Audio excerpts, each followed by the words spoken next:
Welcome to today's edition of Voices. I'm Ken Richards, today's host, and we're going to have an open mic today. Basically, you can call in if you have issues or if you have questions. We'll take them. Let's just take a few messages first, though, and then we'll come back to you. Flo's new combo plan, the people's plan. Combo plan. You can call anyone, no matter which network you dey on. Just use your Flow. I want a combo, but not for my belly. I feel my cell phone, so me call anybody. Call Mr. Man, call Granny. On the island, Flow, come boom. Yes, there is no need for to force no more. Cause with Flow combo plan, you're paying less for more. Flow got a new combo plan. You can call anyone, no matter which network you dey on. Just use your Flow. Dial star 129 number sign to activate your combo plan today. Buster, pour it up, need the thirst quencher in my cup. If you have one, hold it up and say Buster put the colors in my life. Refreshing and nice, and I drink that what we like. Buster, you're full of vibes, living for the color. And I'm black and white, we do what we like. We live to enjoy life. Buster, pour it up, different flavor. Load it up. If you have one, hold it up and say Buster put the colors in my life.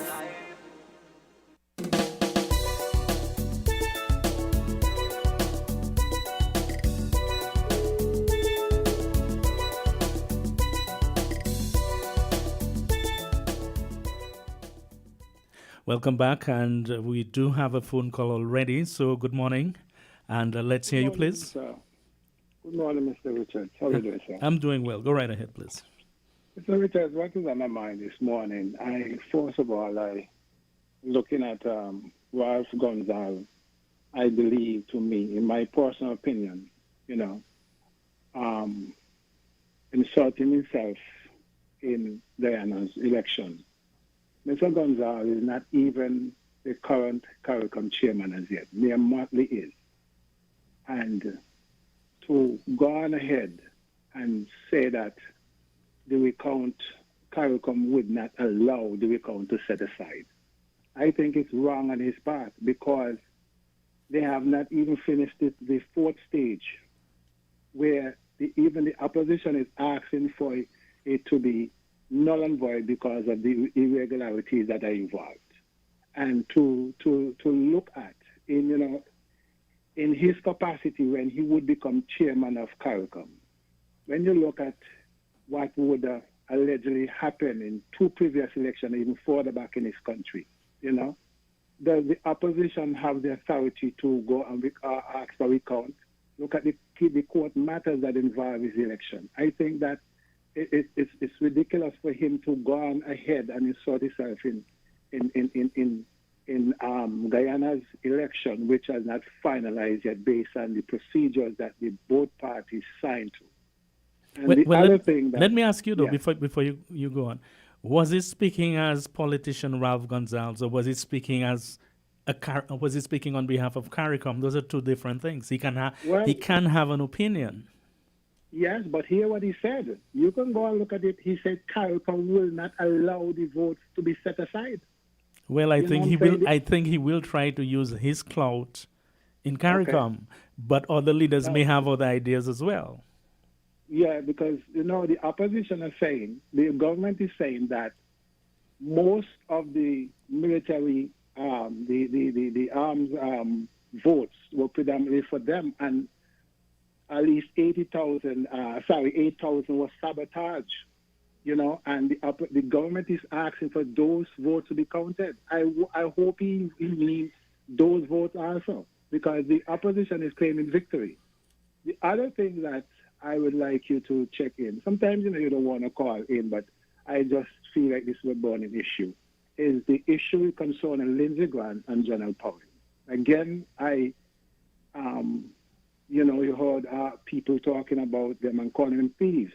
Now, I just read on Facebook, and as I asked you to check and see where it is, said that the judge ruled that the disciplinary action should not go any further until these people have a chance to be heard in court. And, here again, you have someone with an authority would have sent these two persons to disciplinary action without them having a chance to be heard, whether they file behind time or file on time, or, satisfy the court in time. I think it's only fair. And, so I would like you to look into that matter. Well, as far as I'm aware, this matter is still before the courts. The last time Win FM spoke to General Powell, he was suggesting that they had appealed the ruling and the matter is still before the court. Well, I'm told it was heard yesterday, but I don't have the result of what happened there, so I cannot comment on it. I just read on Facebook, and I looked at Mr. Azad Gums, a close person to Lindsey Grant. I read it just now, that the court ruled that there should be no further action in the disciplinary part until they have a chance to be heard in court. So that is something that you need to look into. Yeah, right? Well, we have to do our own research because we cannot just take what anybody says. But we will try to have it on the news this evening. Have a good day, Mr. Richard. All right, thank you very much for calling. And of course, we're inviting others to call on different issues. One of the things we had in the news this week was Dr. Kelvin Daly, one of the... Okay, we'll come back to that. Hi, caller, go right ahead, please. Hello? Hello, good morning, Mr. Richard. Hi, good morning. Go right ahead, please. How are you today? Oh, doing well. I hope you're doing well as well. Yes, likewise, yes. Okay. Thanks, guys. You weren't the host of yesterday's program, but I just wish to say good morning to the listeners home and abroad, petitions and the visions in the diaspora also, and good morning to Mrs. Henry. I like to call her Queen Mother Henry. On yesterday's program, Mrs. Henry raised a point pertaining to a speech that was echoed by I think it's the sitting chairperson of CARICOM, Ms. Motley of Barbados, Prime Minister of Barbados, pertaining to lending a voice. Like the whole world over, we have seen what has transpired in the past recent days or a week or two, especially in the United States of America. And Ms. Motley, within her rights, she's the Prime Minister of Barbados. I'm not quite sure if she spoke for the wider CARICOM as being the chairperson of CARICOM at this moment. But it was a point that was valid, which was brought forth by Mrs. Henry. Whereas we ought likewise to show solidarity with the whole world saw what happened, Mr. Richards, in the United States. And in my opinion, for too long. And that what the protest that was back reverberated throughout the whole world. I have seen videos when they also in the UK where they dismantle certain statues of certain prominent figures, former enslaved colonialists and the likes, and even at Oxford University, the sentiment has been echoed to dismantle the statue of Cecil Rhodes and the likes, those prominent figures. And we ought to lend. Now, you weren't the host for yesterday's program, but my take is that even from a biblical perspective, you cannot say that because it did not happen in your neck of the world, you have no feeling towards it. Who said that? Who said that, by the way? Just to be clear, who said that? No. My take is that we ought to lend solidarity. Yeah, but somebody said because it's not in your part of the world, we shouldn't worry it. I'm asking you, who said that? No, I did not say anyone said that. I'm saying that if it did not happen in my part of the world, that does not mean it doesn't affect me or a family member. Because we do migrate, and a lot of us, our brothers and sisters, do migrate to greener pastures. And who knows that one of these days, my brother or my sister or family relative might be just walking home and being, being targeted because of the institutional racism that permeates. You understand? Yes, I And so understand. we But cannot. you mentioned Mia Motley, and I don't know in what context you did. This is what I'm trying to find out. Oh, okay. It seemed as if she made a speech in terms of solidarity towards the murder of George Floyd in that city in Minneapolis or thereabouts. Something pertaining to that. I did not hear the speech myself, but gleaning from what Mrs. Henry brought forth, I caught the gist of the conversation. Well, let me tell you what the Barbadian Prime Minister and CARICOM Chairman Mia Motley said. Basically, that she's not one to jump on the bandwagon, but like the rest of the world, Barbados is looking at what is happening, and her take was, look, we can make a contribution, but make the contribution count in Barbados and count in the various islands. What she was suggesting is, look, we have to be aware of black people who are bleaching themselves and trying to make sure that they do away with that practice, because black is beautiful and you have to love who you are, what you are. That is what she said. Oh, okay. Well, like I said, I did not listen to the speech, but I'm gleaning from what Mrs. Henry brought forth. It seems as if it was something trending towards. Well, I didn't hear the whole speech, but I heard what she said on radio. And she was very firm about what she was saying. But go ahead, please. Well, even that, because first of all, speaking of bleaching, because we're so busy running away from who we are, we will resort to such like. Because if we would really respect who we are as a people, I don't think we need to go down that road. You know, we just have to respect what the Creator has made us to be and appreciate it and hold our heads high. Yes, but if I can interject, the problem is some of us are not as, comfortable with ourselves as others are. We're not as strong as some others are who love themselves and who will say, yes, black people are very it and Black Lives Matter and all of that. And some people feel, and it's a real feeling in some areas, some parts of the world, that if you have a lighter skin, it's easier to get a job and that kind of thing. And they go down that route. Now, some of us feel very, very comfortable in who we are, and we're proud of it. And if everybody could be that way, we wouldn't have that problem, but we do have that problem. But we're not living in the norms. We're not living in the norms as human beings. The playing field is not level. Because that is part of the problem. Level playing field, right? If it was a level playing field, you would have felt proud to be who you are, and you would have gotten the job regardless. Because of your qualification, you would have gotten the job. Okay. Let me tell you, I'm really enjoying this conversation, but I'd ask you to call back because we want to pass on a few messages. But do call You're back. welcome. Okay. All right. Yeah.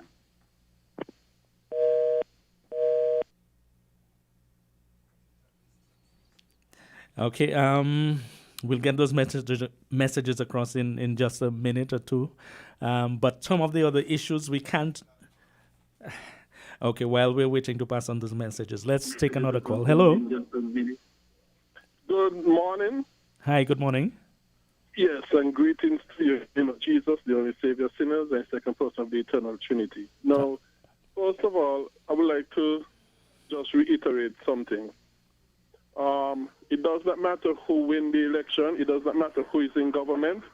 If we don't start to do things according to the Bible, we will only continually be going down the road of destruction and ruin. Because only doing things according to the Bible can put us on the road of the blessings of Jesus Christ. Now in life, Jesus may allow things to look as though they are going well, even though we are living in sin and disobedience to his word. But it is just to test us, to see if we are going to continue in our disobedience because things are going well, or if in spite of things are going well, we will first put his word above everything else and repent and start to do things in accordance with his word. And because things sort of kind of like they're looking good to us in a very limited way, Instead of, in spite of all that we turn to Jesus, we are still continuing in disobedience to his word. And if we continue to do that, as the Bible shows us, there's going to come a time when he's going to take away all of those blessings that he has given unto us and increase his judgment and punishment upon us because of our continual disobedience to his word. But before we reach that, I would love to advise the whole nation and all of us individually, please let us turn to Jesus before it is too late for us and we have to go through the fullest extent of his wrath and judgment upon us. Okay, and caller. the question I would like to ask Oh, everybody... you actually have a die question. Okay, go ahead.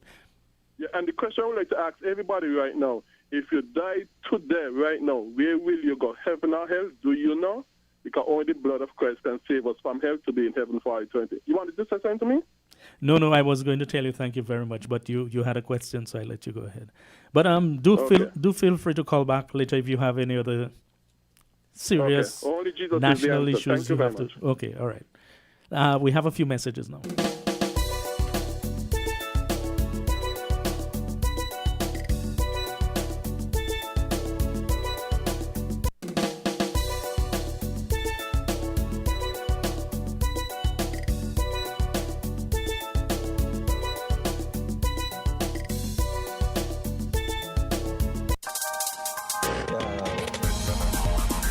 We're different. We're 98.9. 98.9. Win FM. Flo's new combo plan, the people's plan. Combo. Got a new combo plan. You can call anyone. No matter which network you dey on, just use your Flow. I want a combo, but not for my belly. I for me cell phone, so me call anybody. Call Mr. Man, call Granny. On the island, Flow come boom. Yes, there is no need for two phones no more. Cause with Flow combo plan, you're paying less for more. Flow got a new combo plan. You can call anyone. No matter which network you dey on, just use your Flow. Dial star 129 number sign to activate your combo plan today. Mustn't forget the bop. I see you like bop too. If I'm cleaning the garage, I need bop. One bop for the home and one for the office. Bop insecticide, preferred for its proven performance. Bop's fast-acting, long-lasting. Bop stops both flying and crawling insects. Get serious. Get Bop. Like us on Facebook, www.facebook.com/ramsupermarket. Follow us on Twitter, www.twitter.com/ramsupermarket. And subscribe to us on YouTube, www.youtube.com/ramsupermarket.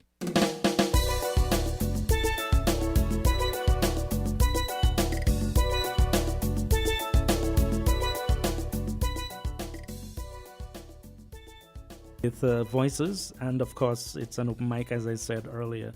There are a number of issues you can talk to, or you can bring up your own issues. But some of those we have been highlighting.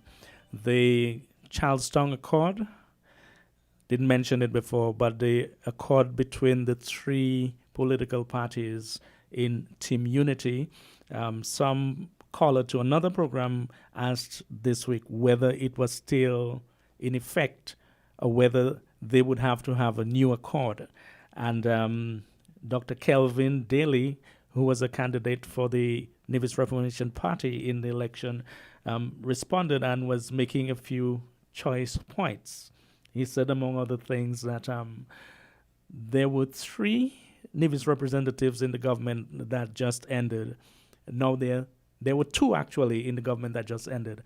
Now in this new government, they're going to be three because Mark Brantley won his seat and the two other gentlemen who contested Nevis federally, they won their seats as well.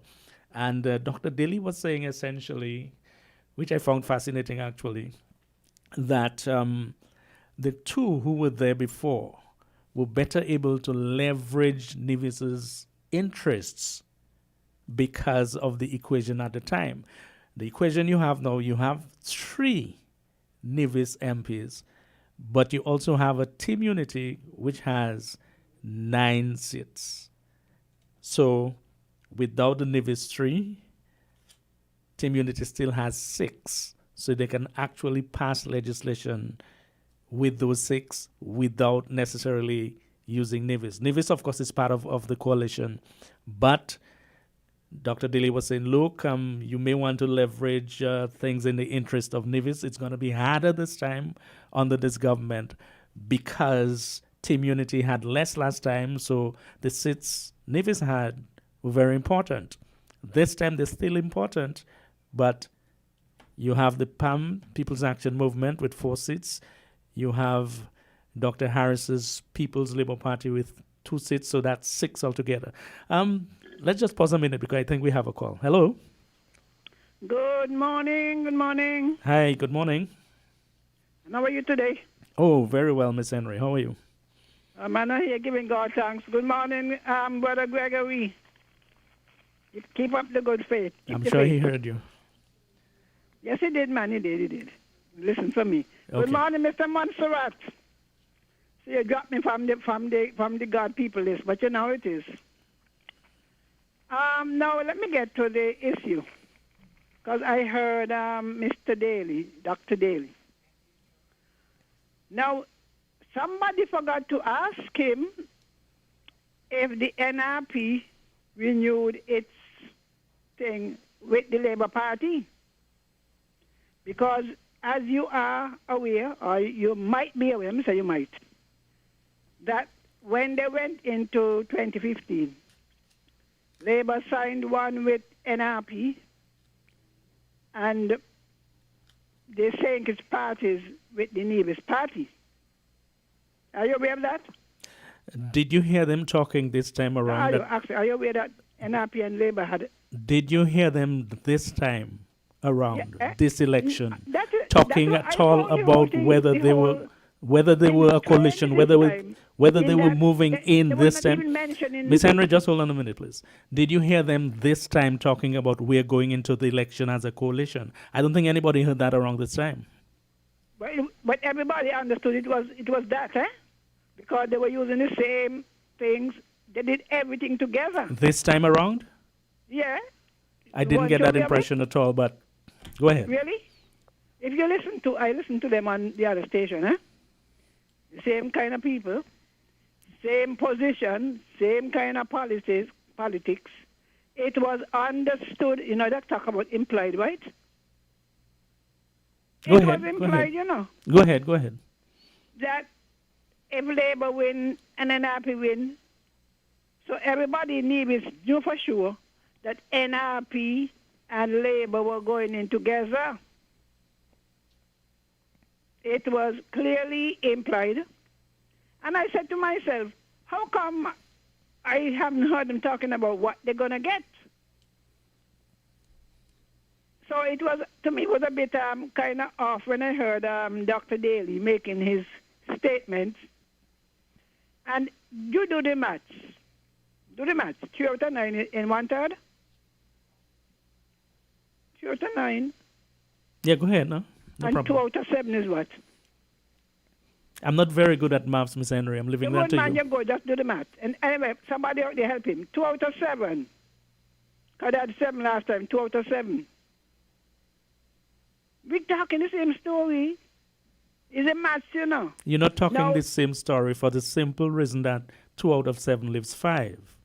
And 5... Percentage. What percentage is 2 out of 7? No, but forget the percentage. In terms of 5... I was a maths teacher and I said comedy. In terms of 5, you cannot pass legislation if you have only 5.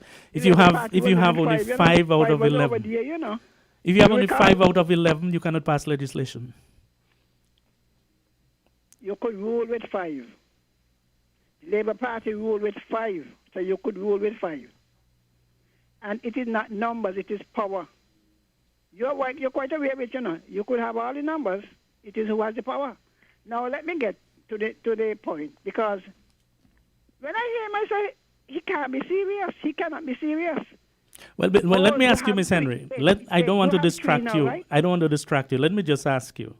Ask me. Do you think if you have 2 in an administration that has 7, and you have 3 out of an administration that has 9, which will be easier to leverage in terms of if you're looking for your interest from the smaller partner?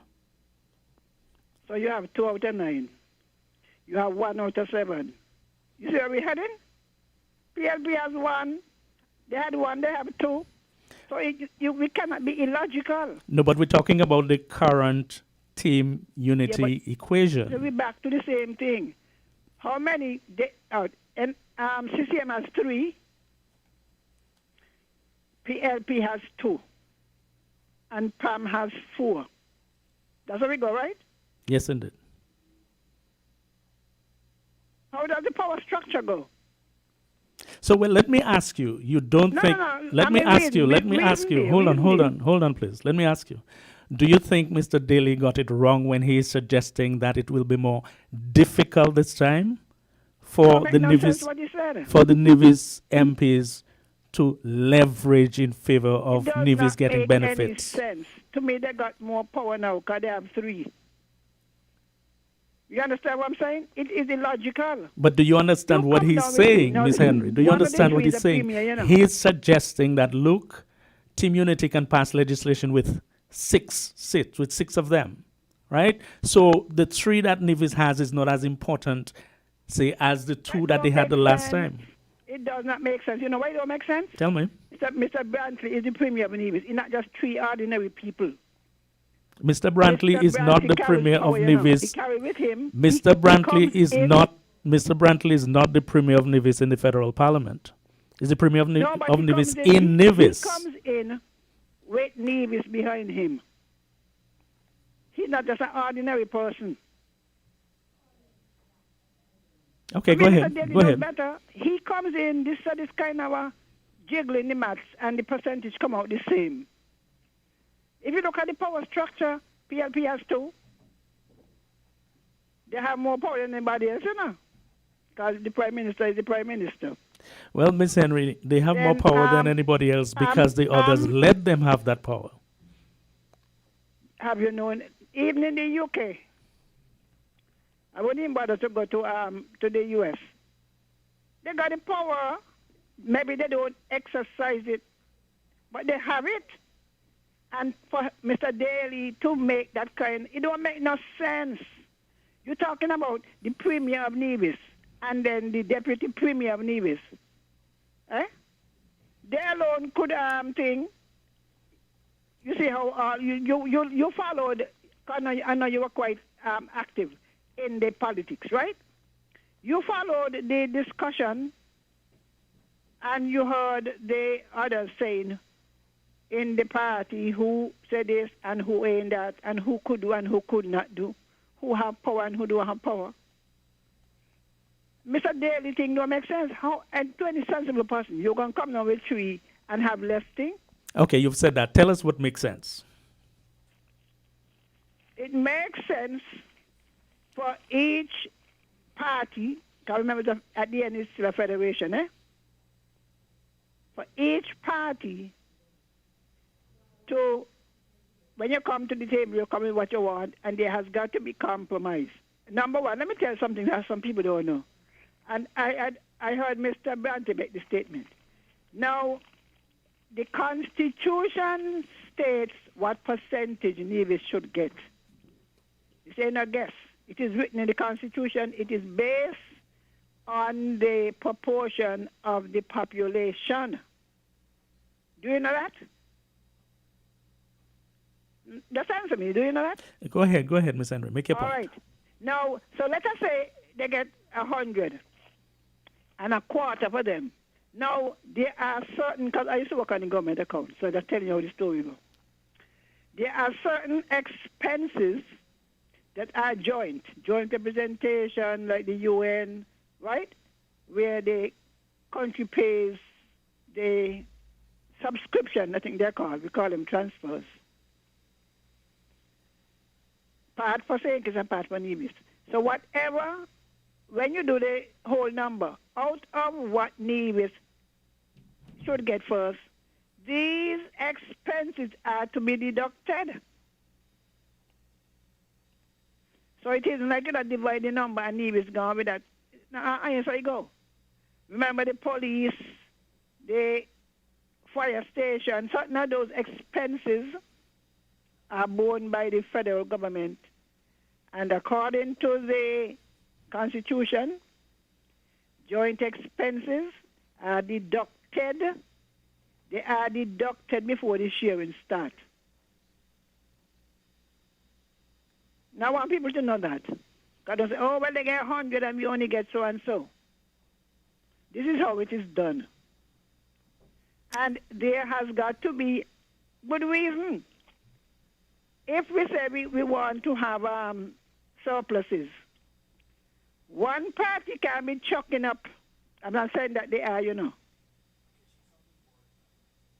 One party can be chucking up deficits and another one trying to make surpluses.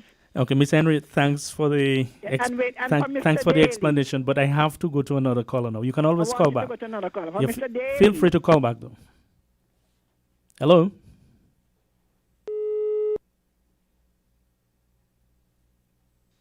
Do we have that caller? Yes, I'm on the line. Go right ahead, please. Hello? Good afternoon. Yes, go right ahead, please. We're not hearing you. Oh, you're hearing me now? We have been hearing you, yes. Go right ahead. Yes, sir. I've been listening to the conversation. I agree with Ms. Henry. Dr. Daly's reasoning is very flawed and very illogical. Very flawed. I recognize that she asked you if you are aware that the portion that Nevis receives depends on the percentage of the population represented in Nevis, and you refuse to answer whether or not you knew. The thing is, prior to 2015, where was Mr. Daly, Dr. Daly, and his concern? The 20 years that Labour and the NRP was in power, where was his concern? Who was concerned about the fair share of Nevis? And the question to ask now, is Nevis treated better now than prior to 2015? See, we get lost in these issues because nobody wants to hold these people's feet to the fire. Just hold on a minute, caller. Just hold on. Just hold on a minute, please. Just hold on a minute. Generally, I think everybody would say Nevis is better off today, or for the past 5 years was better. Though, the problem I have is Dr. Daly the issue, or is the question that a caller asked him on a radio program recently in relation to the Charlestown Accord the issue? At the moment, we're not sure what is the status of the Charlestown Accord. We don't know if it's being renegotiated at the moment. We don't know to a large extent what were the provisions of the Charlestown Accord in terms of giving Nevis what is considered a fair share. So there are a lot of questions to be asked and a lot of questions to be answered, not necessarily making politicians the issue. There is an issue that we're looking at. Go right ahead, please. The question is, was there a Charlestown Accord prior to 2015? I'm sure you know the answer to that, so tell us. Did anybody call for a Charlestown Accord prior to 2015? It's illogical to think that because the Nevis portion of the unity construct now has 3 seats, that they're at a disadvantage. Why would I want to pass legislation living in the same house with the same family that would disadvantage that family? It's illogical. We have to propose and we have to put out there things that make sense to people. These things, you don't need a PhD behind your name to have simple reasoning. Why would CCM be in a unity construct and sit in parliament and the people who join with you would pass legislation that constantly disadvantage you simply because they can, because of the numbers? It doesn't make sense. And I am saying that it's high time we stop propagandizing these things and putting them out there. Well, let me put another question. Let me put another question. Hi, caller. Let me put another question to you that Dr. Daly advanced that you might be able to brush aside as being nonsense. Let me tell you what he said. Essentially that if the Charleston Accord is renegotiated, it is in effect, it should apply to Nevis in a governmental perspective. So in essence, what he was saying is, look, if the CCM is in power, and the Charleston Accord is going, for some reason CCM is no longer in power, and let us say NRP, for argument's sake, is in power, the Charleston Accord funds should also go to the government. How do you view that suggestion? When I say government, the Nevis government. While theoretically that makes sense, it is up to the government of the day. Because guess what? Nobody asked the unity construct to have a Charleston Accord. They did it from their own volition. And this they must be given credit for. They did it from their own volition. So if NRP and Labour forms the government, even if there was something in place from the unity construct, the government of the day can overturn it if they want to. So let's not extrapolate and go there about, NRP. I don't think that is the point he's making. He's suggesting, look, if there is an arrangement for the government to give Nevis money, it's done under Team Unity and it's done under the CCM.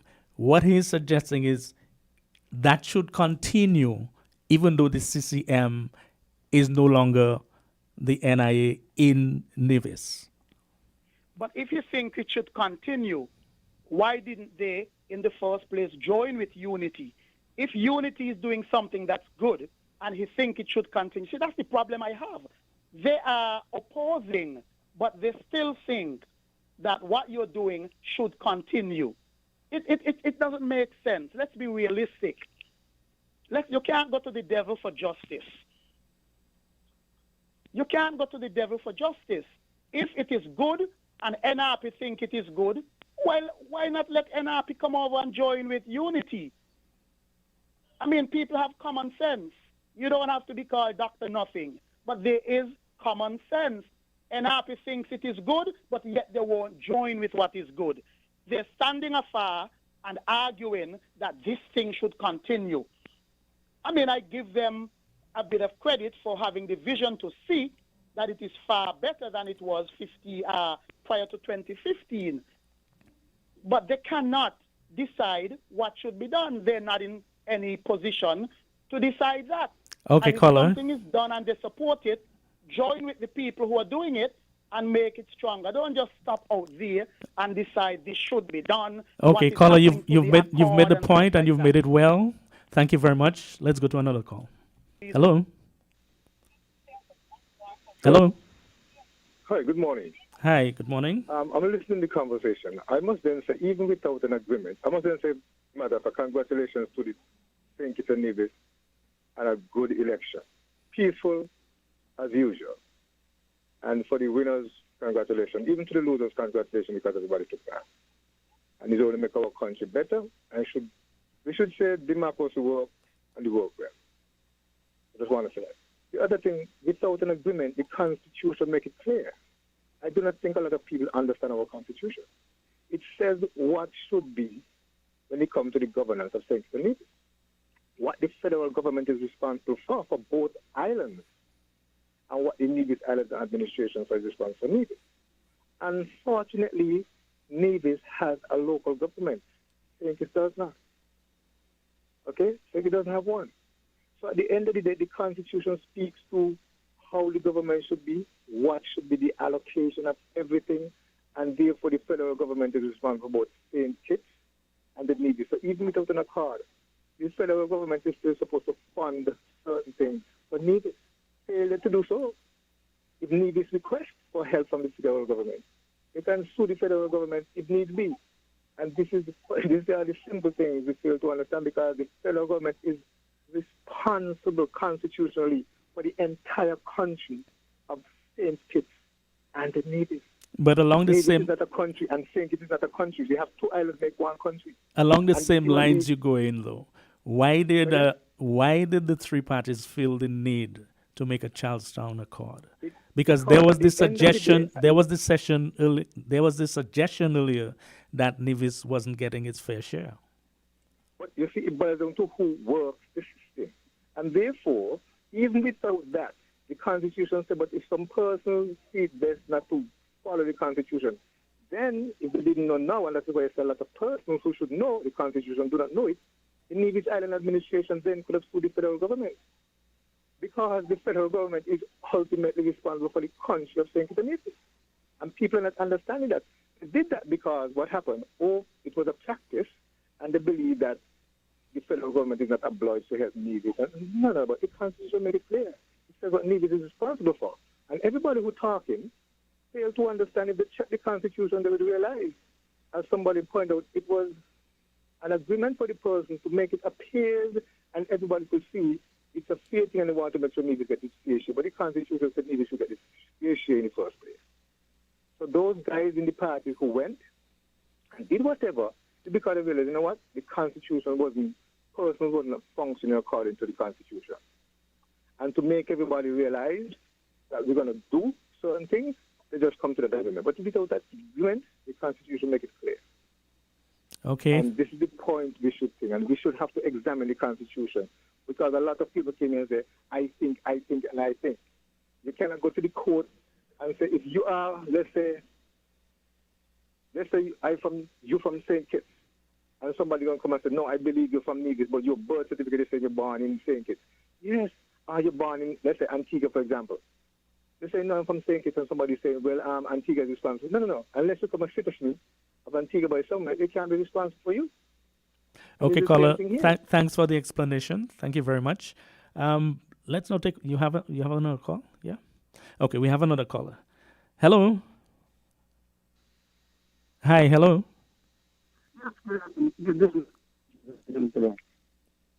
Go right ahead, please, but try to speak up because I can hardly hear you. Yeah. In terms of the numbers that you guys are talking about there, right? Mm-hmm. Now, we can look at it this way.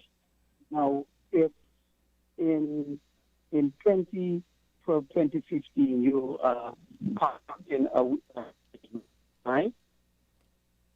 In order to make this witches brew potent enough, you are missing.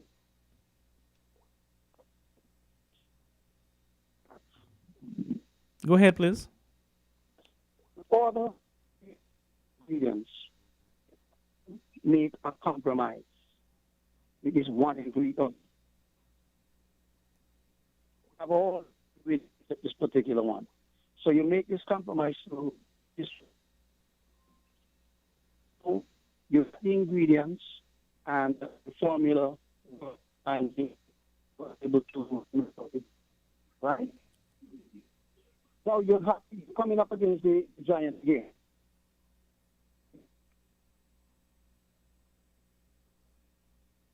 Hi, caller. Are you still there? Yeah. Now you don't need this ingredient anymore because the formula for the ingredient has changed. You have a new formula now. So simply because some of the ingredients from the old formula have increased in their magnitude. The increase in the magnitude is no longer needed in order for the brew to be potent. So it does not matter whether or not you have 3 versus one that you have 2 now.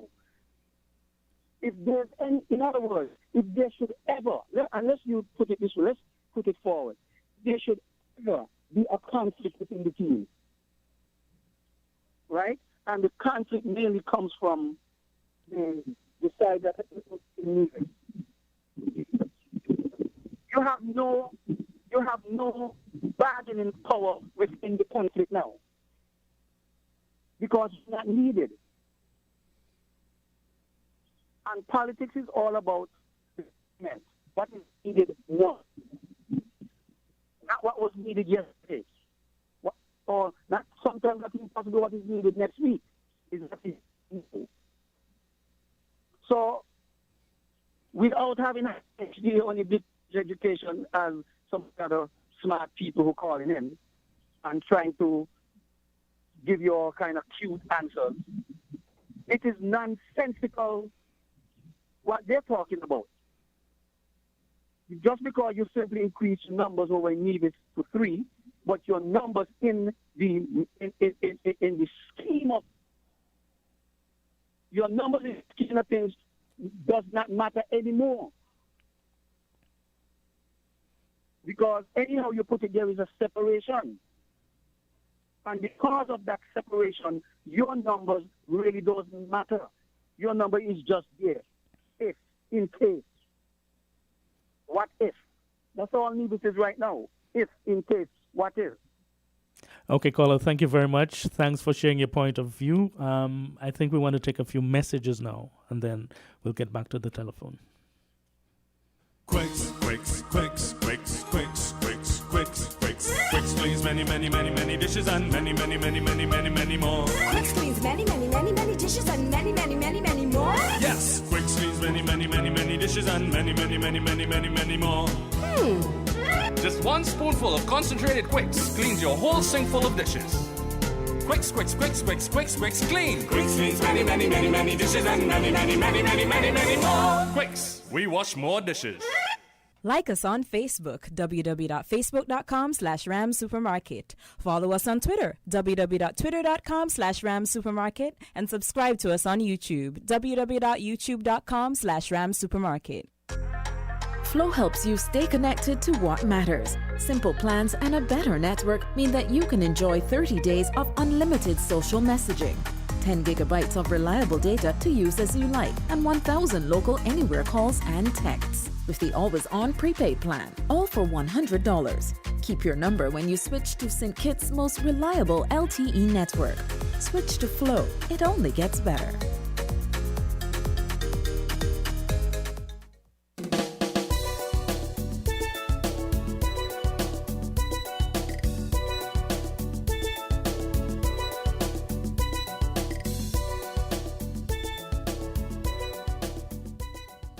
Okay, you're listening to Voices on Win FM.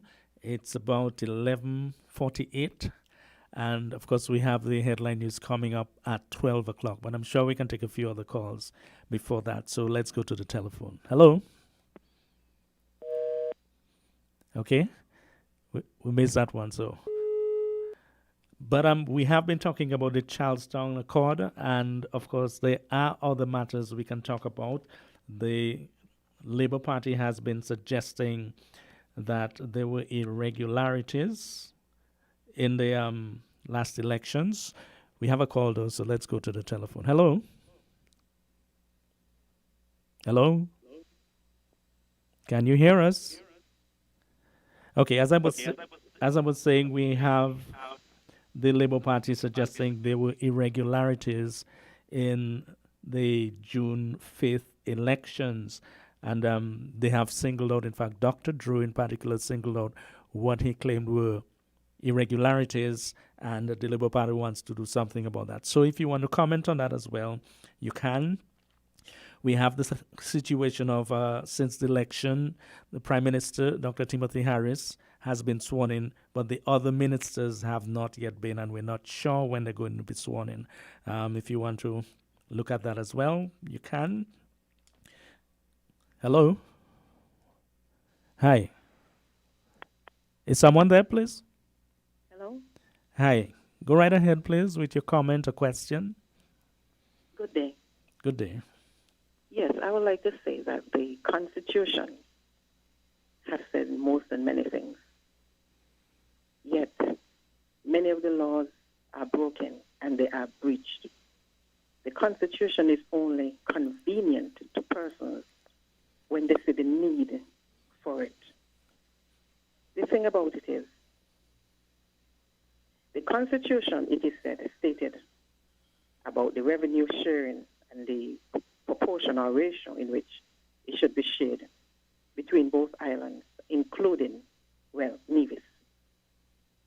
Now, if the Constitution is superior and is so strong, and a lot of people now realize the effect that the Constitution should have when it comes to governance, why then was a Charlestown Accord signed? More importantly, for Nevis to get what they are supposed to get. During the last 5 years, which reigned supreme, the Charlestown Accord or the Constitution? Let us all be reminded that even though the Constitution states this and states that in terms of the revenue sharing, and let us focus on the CVI. Remember, Mr. Brantley has said many times that the amount of monies that they have received is not the amount that they should have really gotten. They got less than what the Constitution said. So if the Constitution was not adhered to in the past, what makes anyone think now that it will be adhered to? There are some other things that I would have liked to say, but I'm not going to go into that because I know you're going to raise some ansnets and whatsoever. But in terms of what Mr. Daly said and whatsoever, if people think that he's talking out of turn or what he's saying doesn't make sense, well, no problem. Persons would like to believe what they want to believe, and in terms of coming to the table and bargaining, that doesn't necessarily mean that. Before 2015, Nevis End had bargaining power. I don't see it now. I really do not see it now. And the issue and the real topic of discussion or the issue is about the Charlestown Accord. Does it still exist now, or it was just for the first term? Because if not, it's going to mean a lot of different things. Not because they come down with free, as they say, means that they have that authority or more authority now. I don't think so, but only time will tell. I'll continue to listen. Okay, thank you very much for that point. Just to say that we have gotten in touch with Premier Brantley on the issue, and he is aware of it, and hopefully he will respond at some stage to enlighten us a bit more in terms of where the accord stands, if it is still operational, if a new one is being negotiated at this point in time. But we do have another caller. Let's go to the telephone, please. Hello. Good day. Hi. Yes, I think that Mr. Brantley was indeed expecting more leverage when he campaigned on bringing 3 seats to the federal parliament. Okay, he specifically said, I think it was in Barbados, that he wanted to do that to be a kingmaker. Okay, that implies more leverage. The hard fact is that the CCM was needed to pass legislation in the last parliament, and that is no longer the case. So they have indeed lost leverage. Okay, that is what I think Mr. Daly was alluding to. Okay, and with regards to the arrangements for revenue sharing and the like, that he was saying that needed to be firmed up. They should not depend on the personalities and the alliances in power. Okay, and even though, as someone pointed out, those revenue sharing things are in the Constitution, they were not adhered to. You know, when things were rosy in Nevis, the then Premier Amory reneged on the provisions in the Constitution and was allowed to get away with it. Okay? When, for instance, Nevis was netting quite a bit from its offshore financial sector, did it share that with St. Kitts? I don't think so. And similarly, when St. Kitts was netting all the millions from the SIDF, which it set up, that is when Nevis started to kick up and say, well, they should be getting a third, or whatever the Constitution says. Okay? And so that, I think, is the problem. These things need to be formed up. I don't know why. I guess nobody challenged it when the Constitution was reneged on. I think the government then basically said that the SIDF is not part of the revenue sharing part of things. The sale of parts sport, they get revenues from that, but not like the account for if you invest in St. Kitts in particular, in, let's say, buying a condominium or, that part of things was not shared. All right? Well, let me ask you a question, though. Let me ask you a quick question. Is it time, do you think it is time for St. Kitts and Nevis to look at the Constitution? Absolutely. And try to make some serious changes that will be better for the country? I'm saying that in the context of knowing that the constitutions most Caribbean countries got from Britain, it's like it's paved in stone. People don't like to go there. People don't like to touch this. And even though you make an effort, most likely you will fail. Even against that background, should we be looking at the Constitution and modernizing it, basically? Absolutely. No question about that. But you notice that was not even a huge issue in the election that just went. And why? Because it's not convenient for one party or the other to pursue. That's the thing about it. We're looking at it from the point of view of convenience of the parties in power, which can change at any time. That's hardly the way to go. We need to sit down and have serious constitutional reform that will deal with a lot of these issues, because, the problem that we had, for instance, in 1993, that could happen again easily, all right? And so we need to make sure that we make adjustments to the Constitution that takes into account all these things, all the experiences we have had, all the difficulties we have had, and make sure that they are not passed on to the next generation, to the future. That's what we need to do. But like I said, it was not really a huge issue in the last election. Electoral reform was, but constitutional reform, a comprehensive constitutional reform, I don't think that was really an issue in the last election, and it should have been. Well, let me tease you a little, just a little. Yeah. Team Unity now has 9 of the 11 parliamentary seats. Right. Should they bring back the 2-term limits matter, do you think? Well, you think that would be easy to pass now, wouldn't you? That's why I'm asking you the question. You think so. And since they bought it before, you think that will come up right now. But do you think it's going to come up as priority? Well, we have to wait and see, man. It would be interesting to see, because then, I think some people were saying then that it was just a way to put the opposition on the spot, okay? That they weren't really serious with it. But we'll see, at this point, we'll see if they bring it up or it goes down into another term again. Okay, feel free to call back because we have to go to the news now, but thank you very much. So it's just approaching 12 o'clock and the headline news. We have to take a pause to bring it to listeners. Join us again at about 12:35.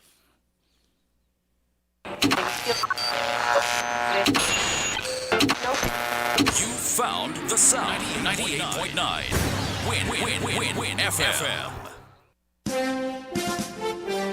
We now bring you the Win FM Headline News. The Win FM Headline News is brought to you by Caribbean Alliance, KDP Enterprises, The Grange, Carib Brewery, CNC Trading.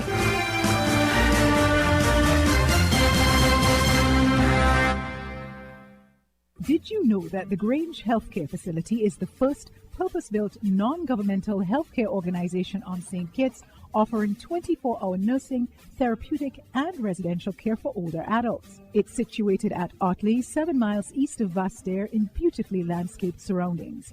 The Grange has a team of highly trained professionals and provides care that's rated as being comparable with UK and North American standards. The Grange offers varied accommodation to suit your individual needs, and our all-inclusive packages make the cost of care per hour the most competitive on the island. Services include convalescent care for all ages, daycare facilities for older adults, rehabilitation services, and training and continuing education for healthcare providers. For more information, call 466-5525 or 465-8020, fax 466-8221, or email thegrangehealth@gmail.com, or visit our website at www.grangehealthcarefacility.com. Maybe it's the way the brilliant gold liquid reflects our sunshine, or how the bright blue of its label mirrors the clear Caribbean skies overhead. Maybe it's the fresh, crisp taste of this beastly cold beer on a scorching hot day. Maybe it's even the way it brings us all together. But one thing is for sure, Carib is very much a part of who we are wherever we're from in the Caribbean. Carib. It's the way we play. Drink responsibly. Without limits, happy and free. The skin you're in with no apology. The one to seize the day. Grab an LLB. Live, love, be. With LLB. Live, love, be. Live, love, be. Be who you know you can be. Grab an LLB. Live, love, be. Angostura, lemon, lime, and bitters. Live, love, be. Shipping your cargo shouldn't be a hassle. It can be as easy as a single call to Amerijet International, your worldwide cargo transportation solution. We provide all the services you need to ship your goods anywhere in the world. Whether your shipment is fresh, frozen, large or small, alive or hazardous, you can count on Amerijet to deliver it safe and sound. Amerijet International, by land, sea or air. We get it there. For more information, visit us online at www.amerijet.com or call us at KDP Enterprises, telephone number 466-9595.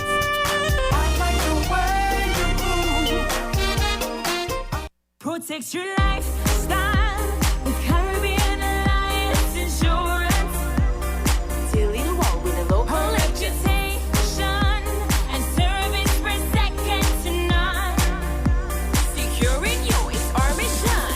People that you can trust, your business, property, we got you covered. Motor or personal, whatever it is, we got you covered. 130 years in this business, we've got you covered. For all your insurance needs, visit or call us at 465-2631 or 469-5303. Dealey Walwyn, people you can trust.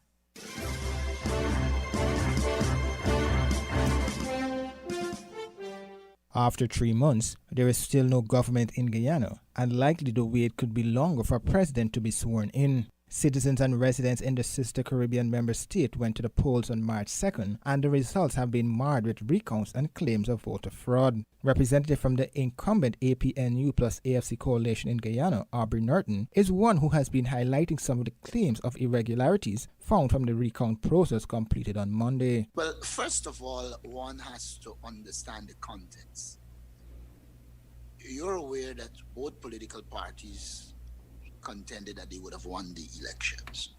CARICOM then came in, and there was an agreement between the president of Guyana, Sir David Granger, and the opposition leader that there will be a recount. The opposition wanted a mere recount of ballots. The government said, no, we believe a lot of fraud occurred, and so we want a thorough recount in which we reconcile all the documentation with the ballots in the box. In the Ghana election system, there are a number of documents that must be in the box. One, a polling book, which tells you exactly what happened on election day. Two, the list of electors.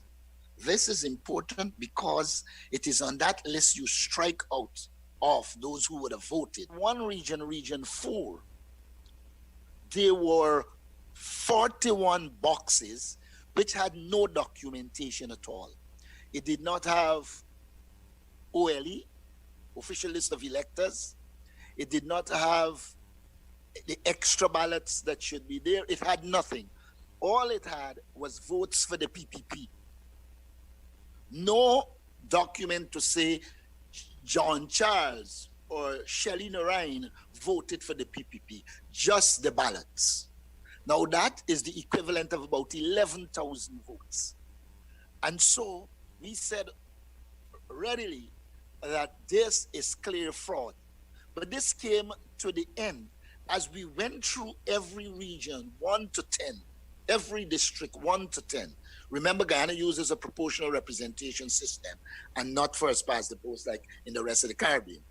And in every region you went, we found a number of things, this is the Elections Commission, that suggests that there was fraud. Norton was speaking on Voices Wednesday. Former government minister and representative for the opposition People's Progressive Party, Priya Manichan, refuted the claims of voter irregularities, including the suggestion that the dead voted. Despite the claims of discrepancies in the process, officials from the embassies and high commissions of the ABCE countries in Georgetown are suggesting that the recount was fair and the winner should be sworn in. However, Norton tells Win that the coalition will support fresh elections based on the irregularities found. It is clear to all who would want to see that the list we have in Guyana is not a reflection of the resident population.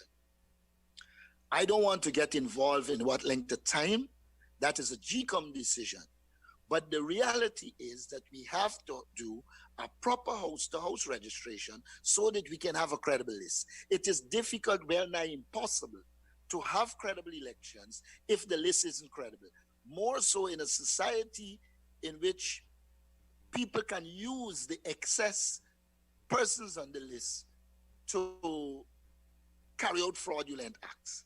I believe once we agree, the government and opposition can sit and work out how we move forward and to ensure that we revamp the electoral system, create one that is credible, a list that is credible, and then we can go to elections, all of us satisfied that we have a fair machinery.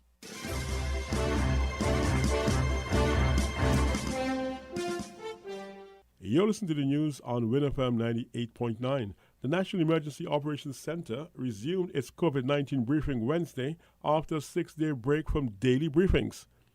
Here is the latest situation report from Chief Medical Officer Dr. Hazel Laws. We have tested approximately 417 persons, and 402 of those results have returned negative. And as we speak, we do not have any samples being processed or any results pending. We, in our government designated facility, we presently have 13 persons, and to date we have almost 830 persons who would have been released from quarantine, and that's between January of this year to present. So to date, St. Kitts and Nevis have only had 15 confirmed cases who have all recovered. So at present, we have 0 active cases. Actually, it's approximately 52 days since we would have announced our last case, and that would have been round about the 19th of April or thereabout. So, where are we? Today, June 10th. Again, we have 0 active cases. So yes, we would have contained the first wave of the COVID-19 cases. So the Ministry of Health continues active surveillance. So basically, we are focusing on all those patients who would be accessing care at the various health centers, St. Kitts and Nevis, and the hospitals, who will be accessing care for respiratory symptoms and other COVID-like symptoms. And so over the next 1 to 2 weeks, we will be looking closely at those numbers. And then I want to just underscore that our borders remain closed. In more news on the Federation's COVID-19 situation, this report now from Superintendent Carmel Henry, as delivered Wednesday evening. The police wish to thank residents for your civility in this regard, and I dare say your cooperation. We also wish to remind the public that the COVID-19 regulations are still in effect and is being enforced by the police. Retail liquor licenses remain suspended, social events and other similar gatherings are restricted, and visits to the beach are limited to the periods between 5:30 and 10 a.m. daily. The nightly curfews that were temporarily suspended for 3 nights from June 4th to 6th have since resumed and take effect from 8:01 p.m. nightly to 4:59 a.m. the following day. All the other provisions and protocols, which I'm certain that we are all aware of, remain in effect and enforceable. I wish to bring a particular provision of the regulation to your attention as we see conflicts in the lines at some of the business establishments as patrons wait to enter. Regulation 1612 provides that during a day of limited operation, seniors, disabled persons, and essential workers with identification shall be granted priority to enter any business or enterprise. We ask businesses to bring this provision to the attention of your security personnel who are managing the lines. Remember, essential workers are members of the Royal St. Christopher Nevis Police Force, the St. Kitts Nevis Defence Force, the Fire and Rescue Services, the National Emergency Management Agency and the Nevis Disaster Management Department, the NEOC and the HEOC, that is the National Emergency Operating Center and the Health Emergency Operating Center, and members of staff of any other disaster management services. The prisons, correctional facilities, and other establishments, any hospital, health care, or medical facility, Customs Department, Immigration Department, Air and Seaports Authority, members of the media personnel, Office of the Director of Public Prosecution and the Attorney General Chambers, members of Parliament, the Secretary to the Cabinet. These persons are considered essential workers and should be granted priority in any lines at any business establishment. The current regulation number 19 of 2020 will expire at 6 a.m. on Saturday, 13th June, when we expect that new regulations will be published.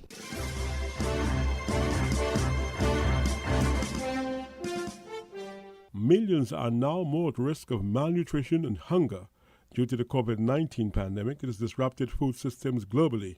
The United Nations wants urgent large-scale coordinated action to address the issues. UN Secretary General Antonio Guterres. There is more than enough food in the world to feed our population of 7.8 billion people. But today, more than 820 million people are hungry. And some 144 million children under the age of 5 are stunted, more than 1 in 5 children worldwide. Our food systems are failing, and the COVID-19 pandemic is making things worse. Unless immediate action is taken, it is increasingly clear that there is an impending global food emergency that could have long-term impacts on hundreds of millions of children and adults. This year, some 49 million extra people may fall into extreme poverty due to the COVID-19 crisis. The number of people who are acutely food or nutrition insecure will rapidly expand. Every percentage point drop in global gross domestic product means an additional 0.7 million stunted children.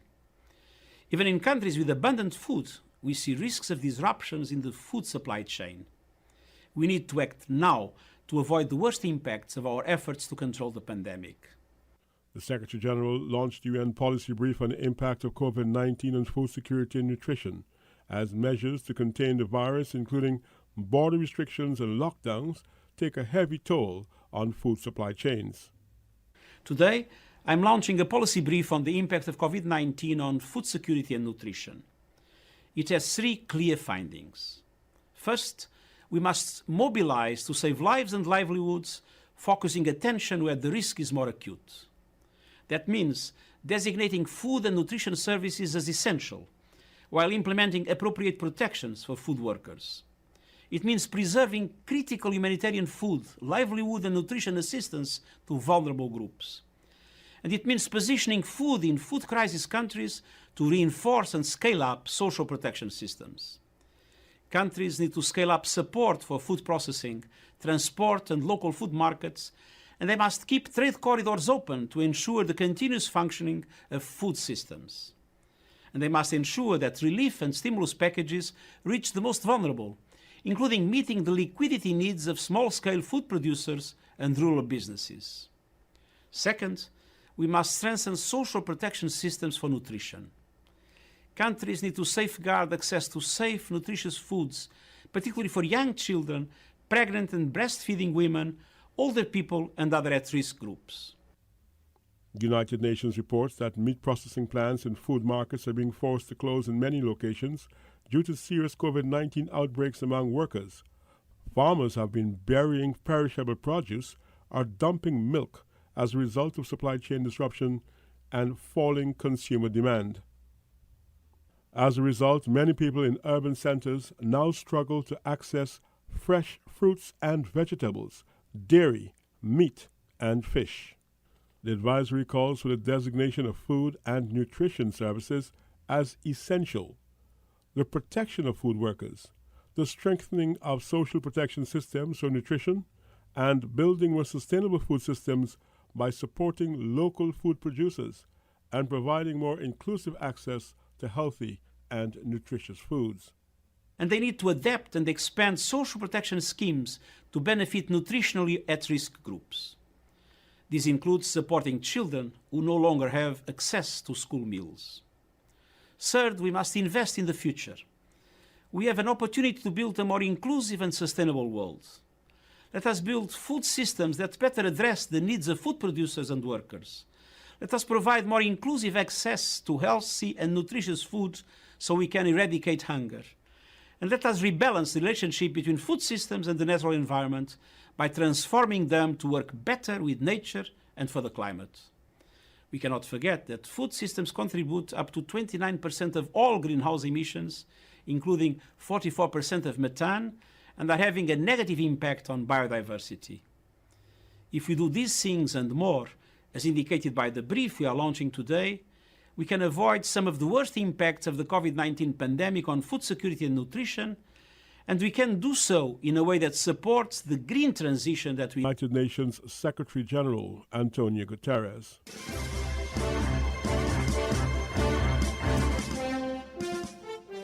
Permanent Secretary in the Ministry of Education, Vincent Hodge, is confirming that stakeholders on the matter of students returning to campuses around the island. Currently, only fifth form students are operating from their classrooms, while others are using tablets or laptops to undertake schoolwork.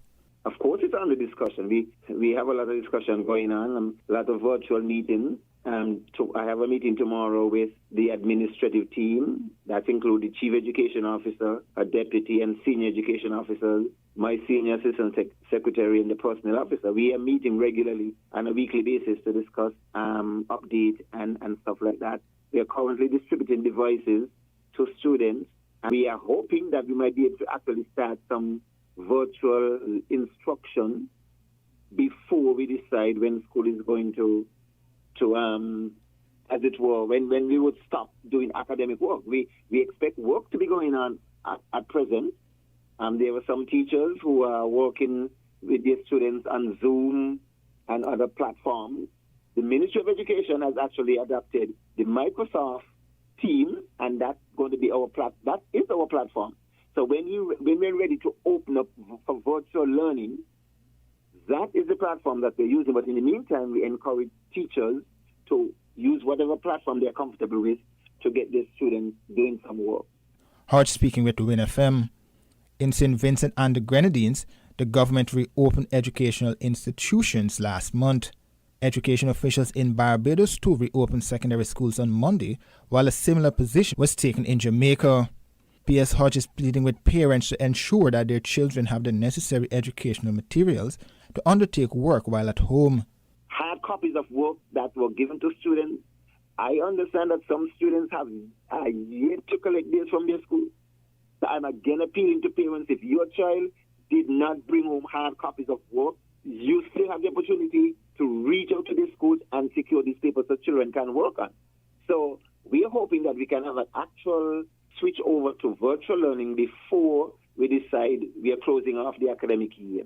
Meanwhile, the PS tells WinFM that they have not fully considered having students return to the classrooms during the summer break. That's on the table. Once we get all of the devices in place, children get their internet hooked up, connected, that would be in place. We have to decide if we're going to extend working further, as you're saying, into July. For example, the CXC exams are running from July to August. What's going to be the position for the rest of the students? Are we going to say, okay, well, they should be doing online virtual instruction into August? So these things are yet to be decided upon, right? We have to engage our stakeholders, such as the teachers union and so on, and make a decision. But these are things that we're just talking about. We don't want to put any information out there until when we are definite about what our decisions are going to be. Permanent Secretary in the Ministry of Education, Vincent Hodge.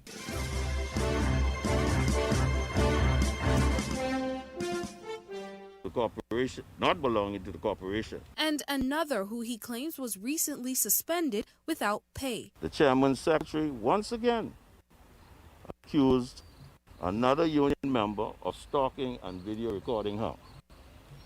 The corporation launched an investigation into the matter, and no report of the investigation was provided to the union.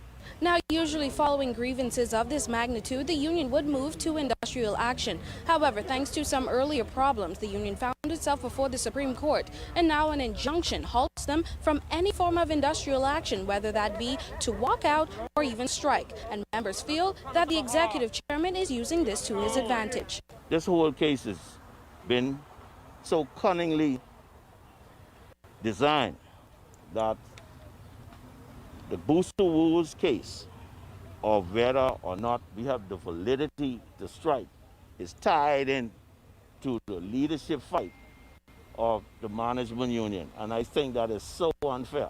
According to Woods, one of the matters involving the leadership of the corporation's management union goes to court on the 19th of June, and he is hoping that the rest of the matters will swiftly follow. In the meantime, he is calling on the nation's leader to intervene. The only weapon the union has is to be able to withdraw. It's enthusiasm, and if you put us in court and take that away, then we're powerless. Janelle Longley, Eyewitness News. Thanks, Janelle. Well, in response, the general manager of the Water and Sewage Corporation, Albert Dollinson, responding to claims made by the union today, noting that statements made by the union, he says, are false. He went on to say that a few weeks ago, a male employee was fired and a female was suspended for behavior unbecoming of an employee. Now, the general manager added that although the union is seeking to loop the chairman, Adrian Gibson, to this issue, he says that the chairman does not know these employees terminated, nor has he met with them. Now, for a full read-up on his response, you can log on to our website, dwnews.com.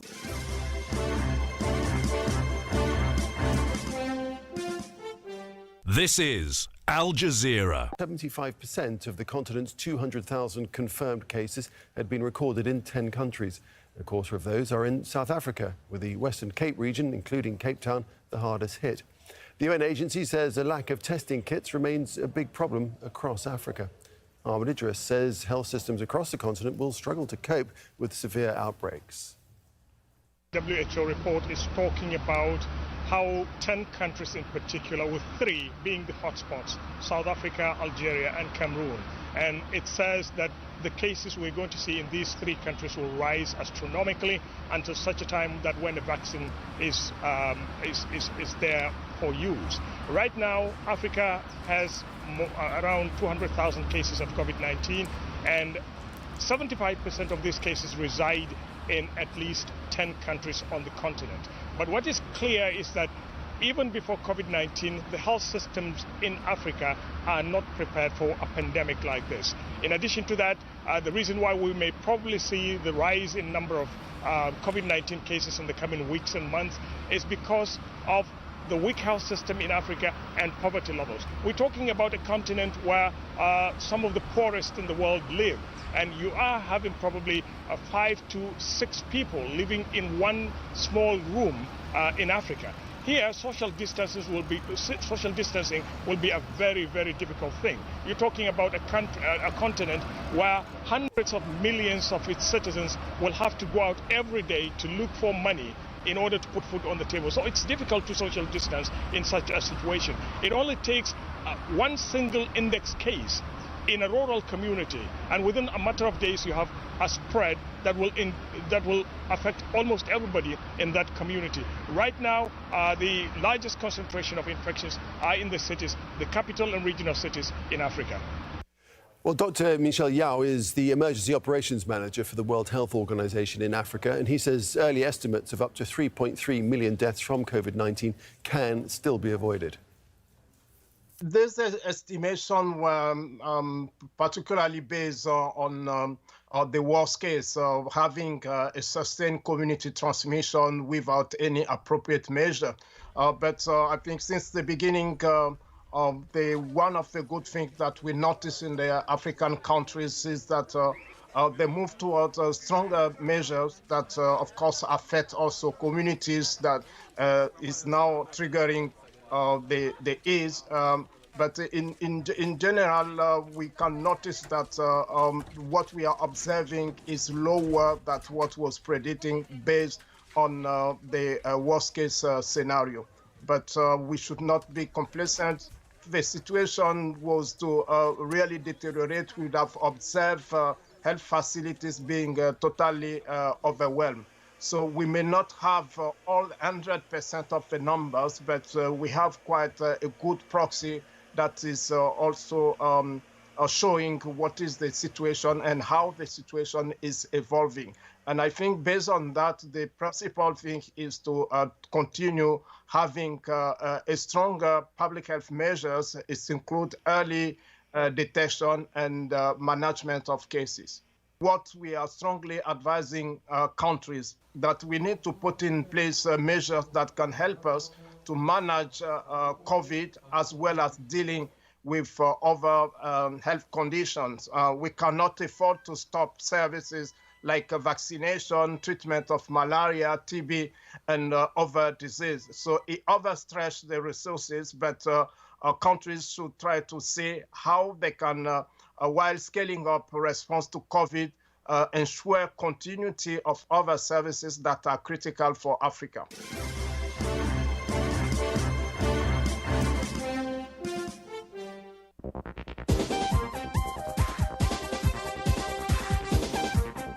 This is the Carib Update News Service. I am Wendy Chateau reporting. Former Guyana president demands that Ifran Ali be sworn in. This is the big story we're tracking this hour on the AM edition of Newsbreak for Thursday, June 11, 2020. Details to this and more straight ahead. Now for the details. Former Guyana President Barrett Jagdeo says his party's successor, Ifran Ali, should be sworn in as president. As he signaled a role for himself, a former two-term president, Jagdeo said that the Constitution provides that PPP presidential candidate Ifran Ali should be declared the winner based on votes gained. Jagdeo claims that it has already been established now that the PPP's list has the most votes, and therefore Ali is already deemed the president of Guyana. However, the Guyana Elections Commission is yet to declare him winner. Without such a declaration, no new president can be sworn in. U.S. Secretary of State Mike Pompeo says United States looks forward to a speedy and credible end to the election recount in Guyana. Speaking in Washington, Pompeo said the Donald Trump regime looks forward to what it called a quick and credible conclusion to the vote recount in Guyana. He also spoke about expecting what Pompeo called transparent and credible outcomes in the legislative elections in Suriname also. A senior government minister Wednesday hinted at the possibility of the general elections due in Trinidad and Tobago later this year being held in the month of September.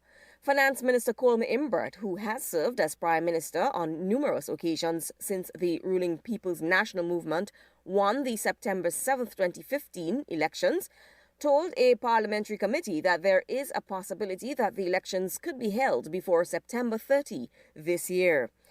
Imbert was addressing the Standing Finance Committee hearing on the increase of 43 million TT dollars for the Elections and Boundaries Commission, EBC, as part of its preparation for the election. This is Newsbreak from the Carib Update News Service. In more news, it is expected that all Caribbean airports could be opened by July, though most of them will only cater initially for internal Caribbean travel. Grenada has already publicly indicated it is eyeing June 30, and Guyana also said this week that it's July 1. Jamaica will open its airports to international flights on Monday. Grenada's Prime Minister Dr. Keith Mitchell, however, suggested this week the reopening will be subject to a number of provisions.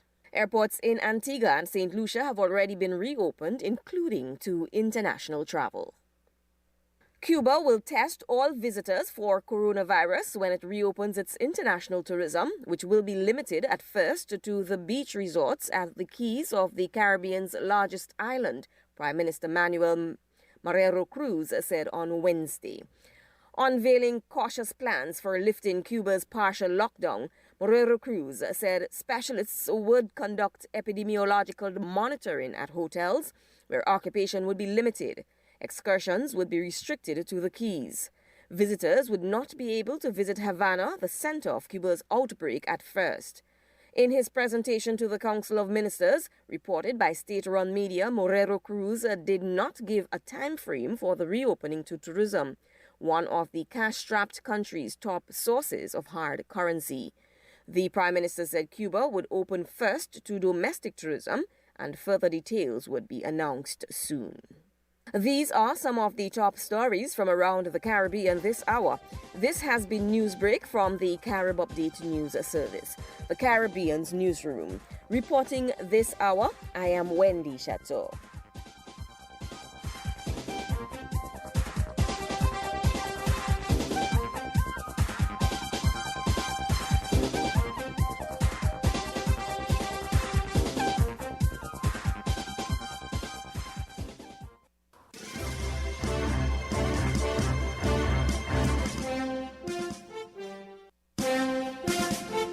That was the WinFM Headline News, brought to you by KDP Enterprises, Caribbean Alliance, Carib Brewery, CNC Trading, The Grange. Protect your lifestyle with Caribbean Alliance Insurance. Dealing well with a low reputation and service for second to none. Securing you is our mission. People that you can trust, your business, property, we got you covered. Motor or personal, whatever it is, we got you covered. 130 years in this business, we've got you covered. For all your insurance needs, visit or call us at 465-2631 or 469-5303. Dealey Walwyn, people you can trust. Shipping your cargo shouldn't be a hassle. It can be as easy as a single call to Amerijet International, your worldwide cargo transportation solution. We provide all the services you need to ship your goods anywhere in the world. Whether your shipment is fresh, frozen, large or small, alive or hazardous, you can count on Amerijet to deliver it safe and sound. Amerijet International, by land, sea or air. We get it there. For more information, visit us online at www.amerijet.com or call us at KDP Enterprises, telephone number 466-9595.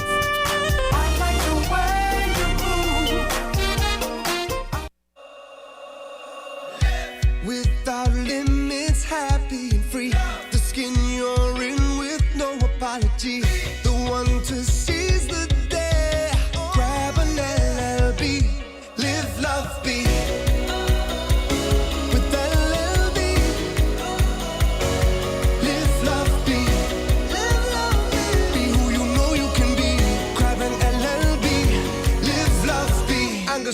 and lime and bitters. Live, love, be. Maybe it's the way the brilliant gold liquid reflects our sunshine, or how the bright blue of its label mirrors the clear Caribbean skies overhead. Maybe it's the fresh, crisp taste of this beastly cold beer on a scorching hot day. Maybe it's even the way it brings us all together. But one thing is for sure, Carib is very much a part of who we are wherever we're from in the Caribbean. Carib, it's the way we play.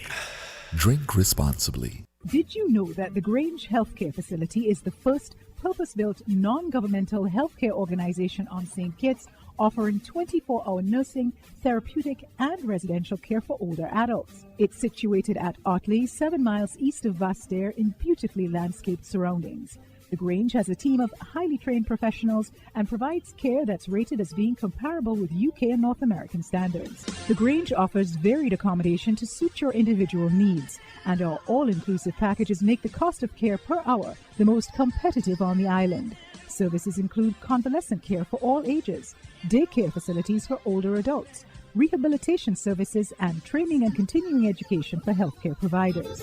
For more information, call 466-5525 or 465-8020, fax 466-8221, or email thegrangehealth@gmail.com, or visit our website at www.grangehealthcarefacility.com. We're different. We're 98.9. 98.9. Win FM. When is the last time that you've had lunch or dinner away from home? The ambience of Sweet Cane on Port Zante provides you with that touch. Sweet Cane daily specials include burgers, wraps, soup, and tasty seafood dishes. Sweet Cane also caters for events and special parties.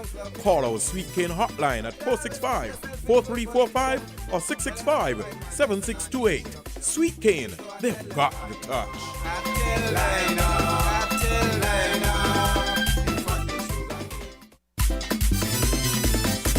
When is the last time that you've had lunch or dinner away from home? The ambience of Sweet Cane on Port Zante provides you with that touch. Sweet Cane daily specials include burgers, wraps, soup, and tasty seafood dishes. Sweet Cane also caters for events and special parties.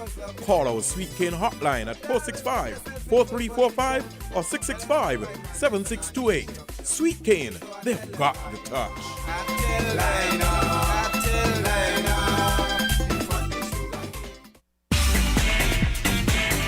Found the sound. 98.9. Win FM.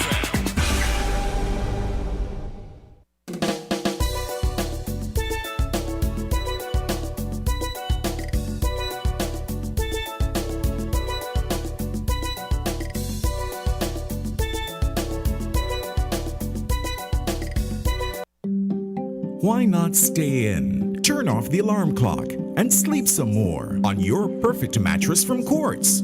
For the widest range of mattresses from the world's best brands, the best value guaranteed. Shop today and let our sleep experts help you to decide on the best option to suit your needs. At Quartz, we don't just sell mattresses, we're offering you the best night's sleep. So, sleep in a little on your new mattress from Quartz.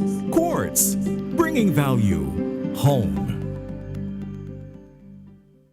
This is an unprecedented announcement from Horseman's. Get up to $30,000 off and pay zero VAT on top of that. It's Horseman's Automotive Unprecedented Sales Event happening now. Yes, for the first time ever, you get up to $30,000 off and pay zero VAT on top of that. Yes, pay zero VAT and get up to $30,000 off on top of that. This has never been seen before. Unprecedented savings at the Unprecedented Auto Sales Event at Horseman's Automotive. Up to $30,000 off and pay zero VAT on top of that. Let me repeat, up to $30,000 off and pay zero VAT on top of that. Don't miss this, it's unprecedented. Terms and conditions apply. Flo's new combo plan, the People's Plan. Combo. combo plan. You can call anyone, no matter which network you dey on. Just use your flow. I want a combo, but not for my belly. I feel me cell phone, so me call anybody. Call Mr. Man, call Granny. On the island flow, come combo me. Yes, there is no need for to force no more. Cause it flow combo plan, you're paying less for more. Flow got a new combo plan. You can call anyone, no matter which network you dey on. Just use your flow. Dial star 129 number sign to activate your combo plan today.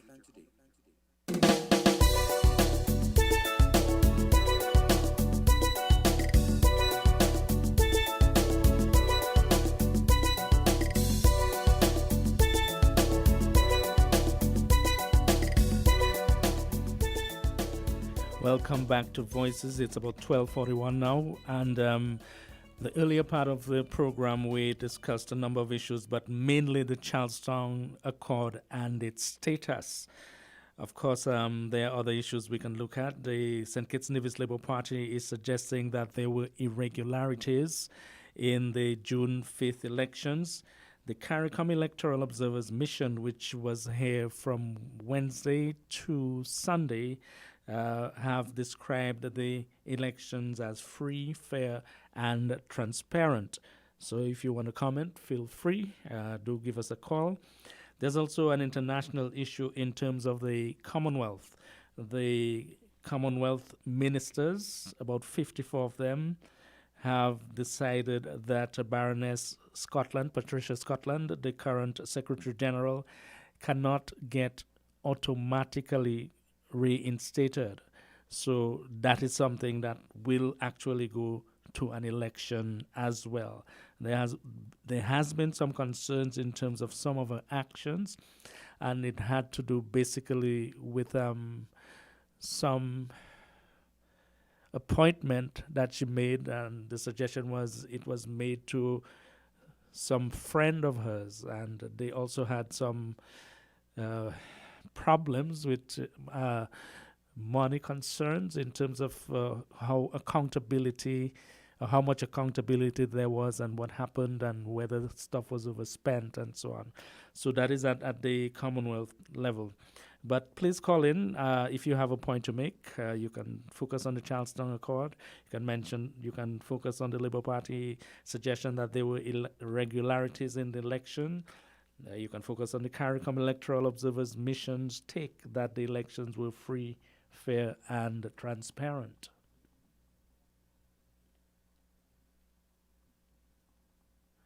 We have a call, I think. Hello.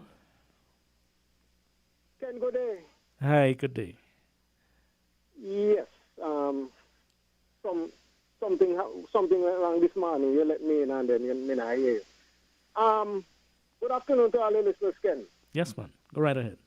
And, me have to give me logo sign calling from Montserrat. Ken, this morning me listen to the discussion and me go disagree with Miss Henry and the caller that after Miss Henry. And me think what Dr. Daly said make a lot of sense. And me go agree with the positive caller. If the Constitution say, well, why you have to go and Charlestown a card? But this is how I make agree with Mr. Daly with. Mr. Brantley and the team beg the citizens of Nevis. Give them 3, and 3 got more vice than 2. What Mr. Daly say, now we don't get the 3. One government can't farm without them. That's what Mr. Daly say. What Mr. Henry say, Mark Brantley, the Premier Nevis. So that not got nothing to do with the federal down there. Dr. Harris are the one who go set up a cabinet. You go look bad. You go look bad for set up a cabinet without Nevis. You go look bad. But he could because he got enough seats. Down there, that's what Dr. Daly say. So what's so wrong with what Dr. Daly say? That was straightforward thing. That in the whole need this behind, you know, got nothing to do with making up the cabinet. And yesterday, Ken, Mr. Abel asked me a question. And me come and me answer the question because Mr. Henry Bumble fumble. And my very good friend, Mr. Mahern, said that he would not be so cynical like me. Mr. Mahern, did you listen to around the thought of table or around the table thought or whatever the case may be by Dr. Thing last night on the program? Exactly what me say. You know, see that what happened? There is no way you're going to get the parties and them together. For one single reason, and that one bitterness, and it's sad to say, among them. And you're now going to get them come together. For got no one solution for the country. So if me cynical, lay be that. But it's not going to happen. All right, Ken? Okay, thank you. Be sound clear? Yes, I heard you very clearly this time. Me crystal? If what? Me crystal clear? Well, it was crystal clear, yes. Keep it that way whenever you're calling from now on. Right. Okay, then. If we get back in, we get back in. All right, thank you very much. All right, well, as I was saying earlier, we have different issues we can talk about. The Charleston Accord has generated quite a bit of discussion earlier this morning, and that was pretty good because people have to express themselves, whether we agree with one another. We all have points to make, and the main thing is to respect one another when we making our pronouncements. But I think we have a call. Let's go to the telephone. Hello? Yeah, good afternoon again, my good friend. Oh, welcome, Miss Good Henry. afternoon, my Montreal friend. I say you're done with me. Anyway, let me tell you, my father was a husband and my husband's father was a Riley. I say you're done with me. You change your side, so you're done with me. remember, we are still brethren, you know. Still brethren. Don't let nobody. Okay, Miss Henry. What is the point you're making this time? Now. What is the point you're making this time? Yes. Now, the point I want to make is that, have you seen the accord? If I have seen it? Have you read it? No, I haven't. It's a pity you didn't. You should have. Okay, tell us about it. It states, because that issue was raised. When it was being launched, the issue was raised. Does it refer to NIBIS or just the CCM? And it was clearly stated, any government in NIBIS. Right? So that takes care of that. That's very interesting. Now I want you to read it. You see something I prefer if you read, you could correct us as we go along. Because when I give the facts different to what you think and what you believe. True. Now, the issue with the Labour Party talking about irregularities, this is what I can't understand in St. Kitts, you know. Those of us who have been here, who understand the word irregularities, coming out of the mouth of the Creator. Is it that 2020 and losing caused some people to see and to understand? We had people from number 6 voting in large numbers, urged on to register in constituency they never lived. Is that an irregularity? Is that an irregularity? People are brought in, put to vote, where the numbers, games were being worked. Was that an irregularity? You see, when people speak, when you speak, you put your integrity out there. Jamaica was saying, you know, thief don't like to see thief with long bag. You ever hear that proverb? You can? No, I haven't. The problem, Miss Henry, is... Wait. Just now, the problem is when people talk about irregularities, we always have to be careful. For example, if we're doing a news item, we say alleged irregularities, because unless you have the information, you cannot corroborate what is happening. It and is. it's- It and is. sometimes I think that when some items should not even be in the news. Well, before you that's investigate that's your opinion. But the thing is, No, I'm telling you. Because what it does, human beings have a certain way. If I hear something that pleases my side, it becomes the truth. I have said it before to all the media houses. and it Put happens out on all items sides, Miss allege Henry. something. It, Some hap- people it say happens gospel. on all sides. But you're living in That's what I'm saying. you're living in a democracy, and people have a right to speak their mind once they're not defaming anybody, and once they're not telling. Yeah, but the journalists must make the effort to verify what they say. Don't just say, You're saying it's a- you're it's a saying the legitimate journalists don't do that. something. You're saying they don't do that. The journalists. I don't think so. Oh 'Cause my I've God! heard news They items need not only they on need to this be station, fired. They other need to be stations. fired, Miss Henry. Oh, we know the next one. These journalists need to be fired, Miss Henry. You live in the real world, Anyway, You continue. live in the real continue, world. continue, please. Now, let me tell some people, because I think some of us are very naive. We're very naive.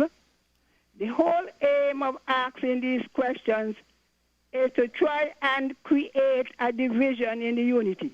It ain't got a thing to do with... I'm not that stupid. Some people have swallowed debate. There was a great effort, organized effort, to split the unity concoction, as they call it. That failed, so they're now gone back again. Mr. Brantley has always been the target. They feel that by pouncing on Nevis and Levis, that somehow they would create discord. The unity thing will break up, and they will get in and not going to work. And for those of you who are discouraged because you lost, you have my sympathy. I feel it for you. I feel it for everybody. I love Jeffrey, But we got to learn to wake up. Stop being so naive. People concoct, they're going to last a week. Oh, this one and that one fighting. They have more to gain by being together. They have nothing to gain by taking the advice of people who want to see their destruction. The Bible said, blessed is the man that walketh not in the counsel of the ungodly. A lot of us are allowing the ungodly people to twist up our minds. So if Mr. Brantley is listening, you don't have to answer them. The whole aim is to create confusion between St. Kitts and Nevis in the hope that the coalition will break up and they will get a chance to go in. That is plain and simple, Are you saying It's a man's the coalition is that weak? Because If it was, it because would a have few gone. people For say a the few amount things, of they will effort. fold. For the amount of effort and the amount of energy that was put in just last week and week before, using all the media stations, the amount of effort and energy. But you see, when God say yes, is yes. If it was weak, it would have collapsed. And so they come again. Oh, Nevis, that is dishonest. So we There is can no we can both agree that they're not weak, right? They must know the weak or strong, All I'm saying that some people's tactic is not going to work. Before they go and study their own poor, dismal performance, they're distracting people from that. All of Mr. Daly's remarks are distractions. You're going to tell me you go in and you lose your one good seat, and you don't have time to talk about that? And what is the future of the party? What's the future of the Labour Party? And Dr. Drew, I love you, Do not follow people to go and say stupidness. You have seen irregularities in your constituency. So you know the color of irregularities. Well, Miss So when Henry, they're coming, but, Miss oh, Henry, they were please. Miss Henry, Yes, sir. if some people's positions and comments are distractions, that's how you see They're it. distractions. That's how you see it, right? In Other fact- people will also see They're naive. your comments as They are distractions. naive. Other You see, people will politicians see. don't confuse people. Can you That's why they hear me? remain on Can a you hear party. me? Can you hear me? Okay. Your comments as distractions too. People have different positions. What you doing or you doing People now? people have different positions on issues. Accord- I think one of the according to your main knowledge. one of the main things we have to learn to do. Tell Agree you with them, something, and see? you're free in a democracy to say, look, I don't think that is correct for such and such and such a Every reason. opinion But does other not people have deserve opinions respect. too, Miss Henry, and we have to respect it. Anyway, go ahead. No, you don't have to. Otherwise, ignorance would prevail. Why You think don't they have to school? respect people's Why?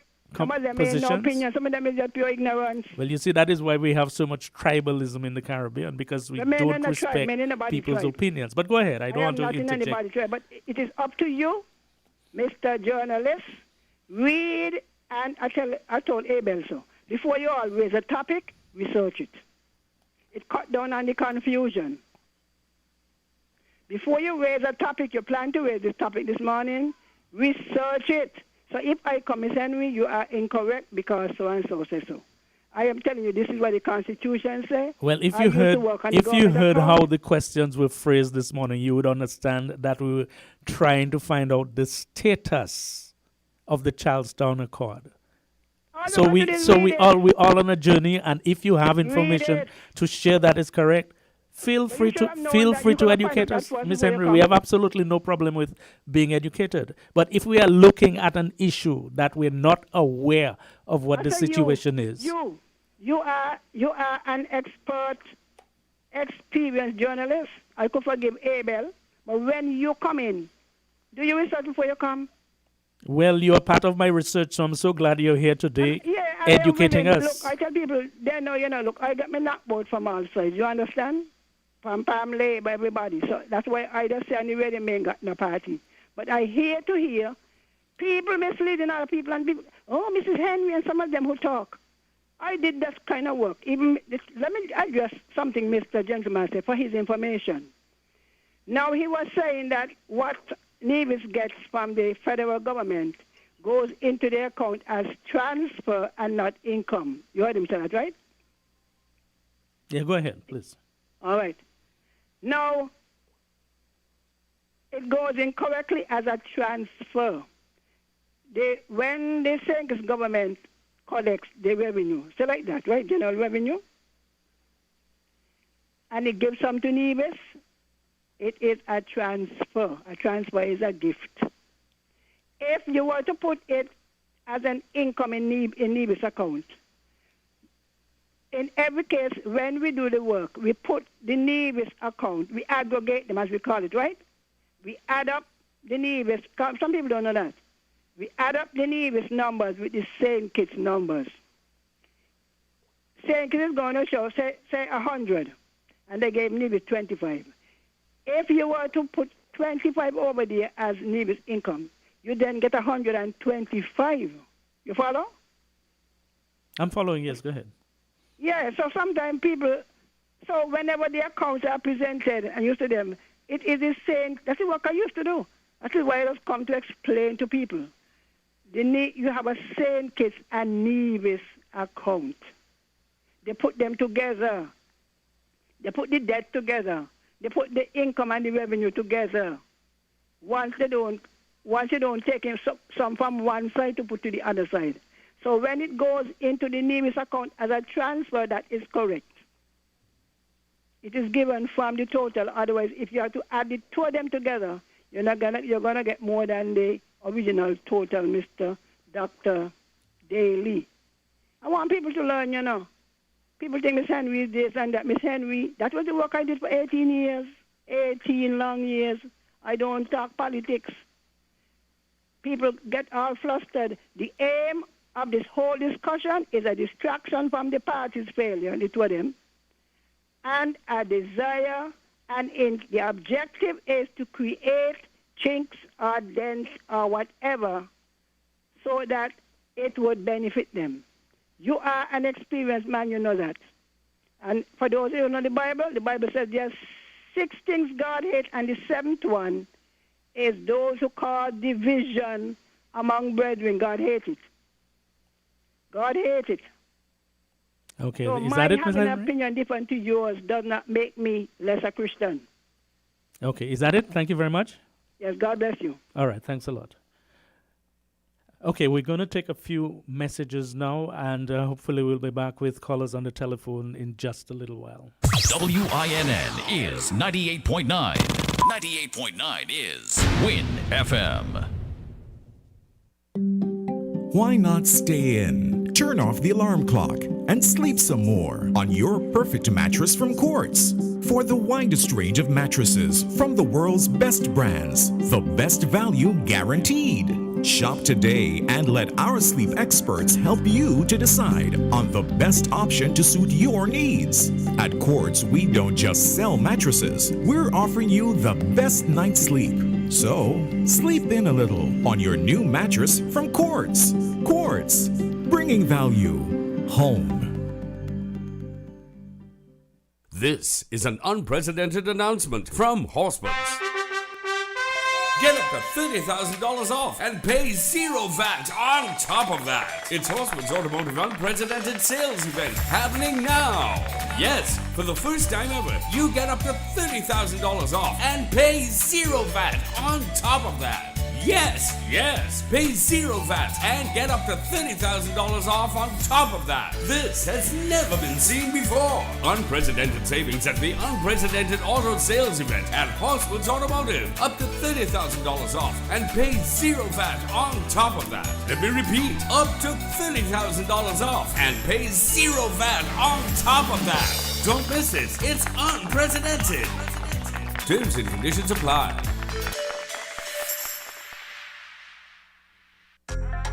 Flow helps you stay connected to what matters. Simple plans and a better network mean that you can enjoy 30 days of unlimited social messaging, 10 gigabytes of reliable data to use as you like, and 1,000 local anywhere calls and texts. With the Always On prepaid plan, all for $100. Keep your number when you switch to St. Kitts' most reliable LTE network. Switch to Flow. It only gets better.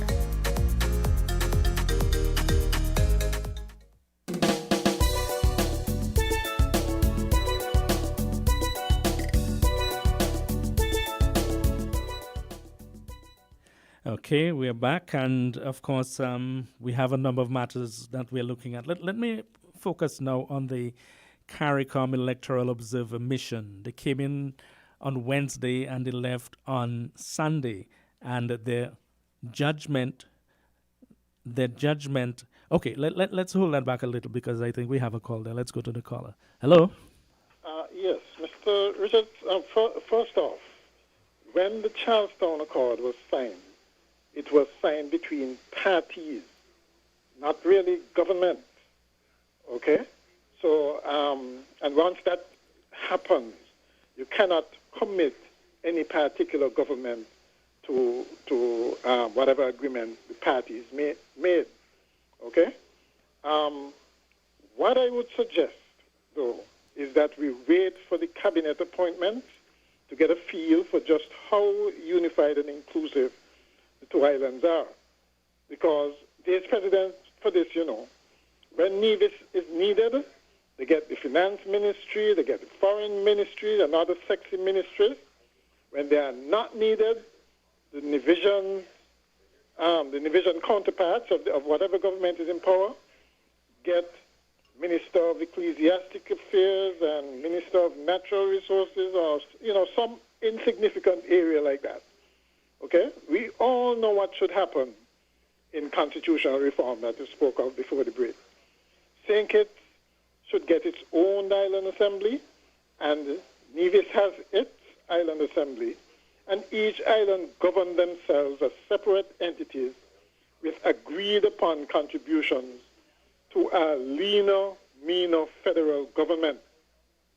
Right? The prime ministership, for instance, should be either decided by some kind of electoral college, so that you have equity for Nevis. It can't be decided by the majority because obviously you'd never get, because most people live in St. Kitts.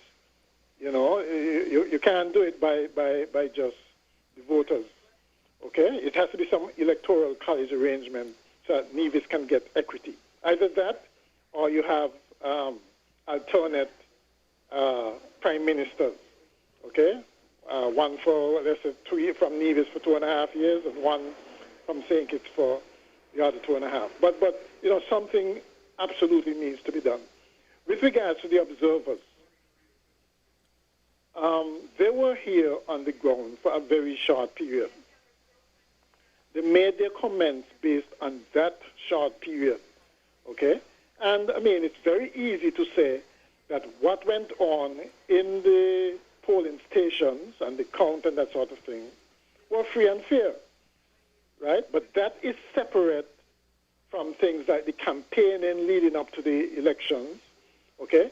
If that was conducted in a fair way, or one side, the government side, had a particular advantage or used national resources in like assets like the public the state media and state money to give themselves an advantage. Okay, that's a totally separate issue. And that's the thing. What we really needed was an independent electoral body, and this was promised by the unity government last time. Why was the CARICOM Electoral Observers Mission not independent? No, they were independent, but I'm talking about things like in the preparation of voters' lists and the boundaries and those kinds of issues, contentious issues, the overseas vote, those contentious issues should be decided by an electoral commission that is independent. That's what I'm saying. You understand what I'm saying? Yes, that's separate from the CARICOM mission, yes. Mm-hmm. which looked at what happened on election day. Okay? That's the difference. Okay, well, if I can interject here. The CARICOM mission made it clear from their chairman, Mr. Jean-Baptiste, that what they were looking at were procedural matters, excuse me, voting on the day and that sort of thing. Even by that definition, though, you had constituency number 1, the police training center, where the former minister disagrees because it was ruled that he did not win the seat. He disagreed, and he's apparently taking the matter to court. Right. You had other areas where they had difficulties. Dr. Drew is suggesting that there were a lot of different things that happened that he wasn't happy with. I'm not sure how many of the polling stations the observer mission was able to go to, because it was only 3 of them. It was only three of them having to look at how many polling stations. So it's difficult to look at all of those and to make a proper assessment. But they felt they did the work that they were supposed to do, and they could give a free, fair, and transparent rating to the election. Do you agree that it was free and fair? Yeah, but those are still 2 separate issues. You catch me? I'm getting you. Yes, I'm hearing you.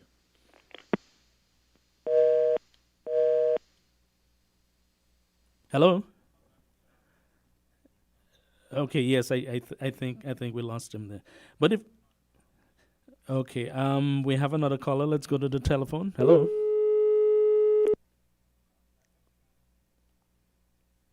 Hello? Good afternoon again. Yes. Can you speak up a little so we can understand you? I want to make sure we hear what you have to say. Yes. Before I go into what I really call to say, I will say this to you, Mr. Moderator. Mm-hmm.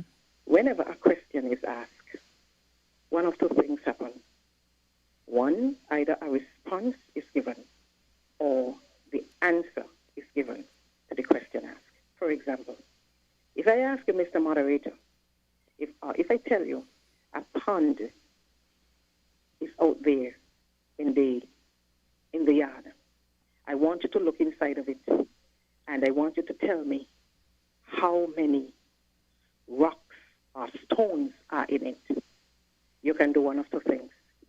You can give me a response, wherein you can tell me how deep the pond is.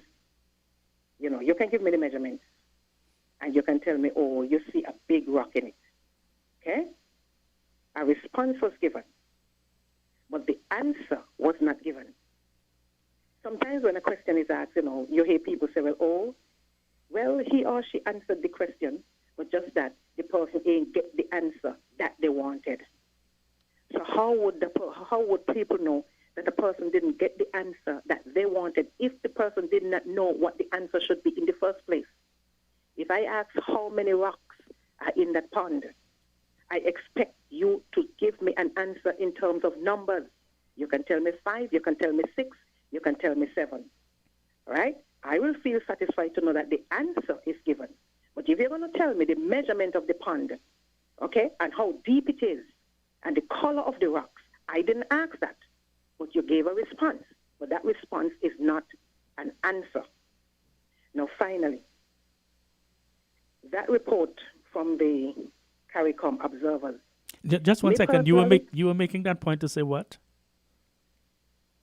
The first, what I just said? Yes. Well, a previous caller, based on, the runarounds and so on that you had and all of that. You understand? Well, people have a right to give their opinion. You know that, right? I know. But I'm also saying that there are two ways to address a question. You either give a response or you give the answer to the question asked. Okay, let's move on. Right? Now, in terms of the observer. Now, for me personally, I would like more information. Who are they? How many of them? Look at the time that they came. Did they have enough time on the ground? I mean, that the conclusion that they draw about a free, fair, and whatever election that went by. I mean, what criteria they use? What basis did they use? Okay, well, I cannot answer all of those questions. That is not for you to answer. No, I'm going to answer. I can give you a bit of information on who they are. Wait. Let me finish because I'm not. Okay, go ahead. Yeah, I'm going to finish just now. Okay? Mm-hmm. Based on those. And Mr. Liban, for number 1, said there have been irregularities at the polling station in number 1. Now, my question is, if he says that there were irregularities there in number 1, does that mean to say, or can the extrapolation be made or the conclusion be drawn that in all of the other polling stations, in all of the other constituencies had irregularities? Now, we saw what happened before the election. We saw what happened during. Okay? So I don't understand this kind of report that was given by the observers. Okay? Now, he now know that there are irregularities because he lost. But didn't he know of the other irregularities that occurred? Didn't he see anything else? Right? So, in terms of the observers, I would also like to know if they came under the auspices of the CARICOM heading, who were they? Do they have whatever ulterior motives? I don't know. But I'll let you answer. I'll continue to listen. Well, the little bit of an answer I can give you in relation to that is they admitted, the 3 observers admitted that it was a rushed business because the St. Lucia elections officer was home, but the other 2 gentlemen were actually still in Suriname, I think it was. And they had to move very quickly to be able to come to St. Kitts and Nevis to observe the elections.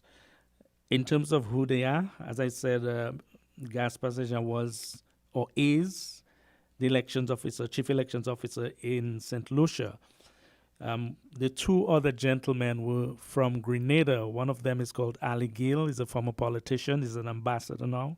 And the other one was Chester Humphrey, who is a well-known trade unionist around the region. He's now a senator.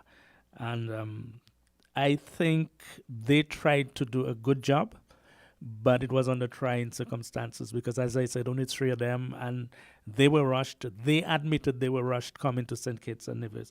So it was really kind of difficult. But you did make the point about Minister Liburd, not being happy with the count in number 1. Number 8 took forever to come to a conclusion. So you can look at those and say there were obviously problems. It may not, how big those problems were, how small they were, is a different matter. But if the matter is taken to court, for example, in terms of constituency 1, then maybe we will get answers. But I think we have a call on the call. Hello? A call on the phone. Hello? Good afternoon, Mr. Richards. Hi, go right ahead, please. Yeah, I've been listening to this conversation since you came on. Okay. And I would like to know what this latter hullabaloo is all about the Constitution and the Nevis Accord and all that. We all should remember that Nevis used to be don't put by Dr. Denzel Douglas when he sent out a blank check, a bounce check to the Navy Johnson when Mr. Emery was the minister at the time. A bounce check went over to the Navy Johnson from Dr. Denzel Douglas. Do anybody speaking about that? Know that these three parties get together and form a government and things is working out fine for both parties and the federation. Why should we come in now and try to make a big song and dance out about the Constitution and this and that? Why can't that say, well, look, the government, the people have spoken, they put back in the unity government, and let us see what they will going to do for the future, for the younger generation. We should be coming down talking about the Nevis Accord and signing and everything. Mr. Brantley stated that he will be bringing down three to the federation and saying his people have to put the act together. He's coming down with three. That was clear across the board. So do you know why people are commenting? People is coming because some of them are Labour supporters and they lose. No, people are commenting because they live in a democracy. They have a right to speak their mind. But that's their view. They can wait for when they want to talk and same. People can speak. They have a view. We may not agree with what they're saying. I may not agree with what they're saying, but it is their right to speak, and you cannot take that away from them. I'm not going to take it away from them. But still, let us move on with the federation at this moment. Let us see what the plans are they're going to do for the younger generation. But they're asking genuine questions. For example, let me ask you, do you know what is the current status of the Charlestown Accord? The Charlestown Accord that they were supposed to get together and give Nevis their share. Nevis never used to get the share from day one. That's not the question I asked you. I asked you, do you know what is the current status of the Accord? I'm not a lawyer to know exactly. But that is the point. Some people don't know and they're asking, but you don't want them to ask. You don't want them to ask, apparently. They don't know what is the status of the Accord. And they're asking, was it only for 5 years? Is it still in effect? Has it been renegotiated? These are things people need to know. You don't agree? Mr. Richard, I agree with what you are saying, and I agree with certain calls. And Ms. Henry is speaking the way that how she knows it when she was acting in government. I said she was 18 years in that situation. And we welcome Ms. Henry speaking, but other people can speak like too. Ms. Henry, because they say, oh, Ms. Henry this and Ms. Henry that. But Ms. Henry has full right to speak on Voices and on Win FM. And everybody who desires and has a good point, not necessarily a good point, but a point that is not defamatory or anything like that. We have to speak, man. We need to speak. We need to converse with one another. You're in someone who goes around and looks information and whatever and bring it back to the federation or to the country and let us know what is what. But I'm saying we have a right to say what we have to say. But let us move on and stop this hullabaloo about the Nevis Accord and the this and that. Let us bypass it and move on. Look in Guyana. Guyana had an election even before us. And he went to the court, and the court overruled and put the opposition in power. And what Mr. Granger said, he's not coming out.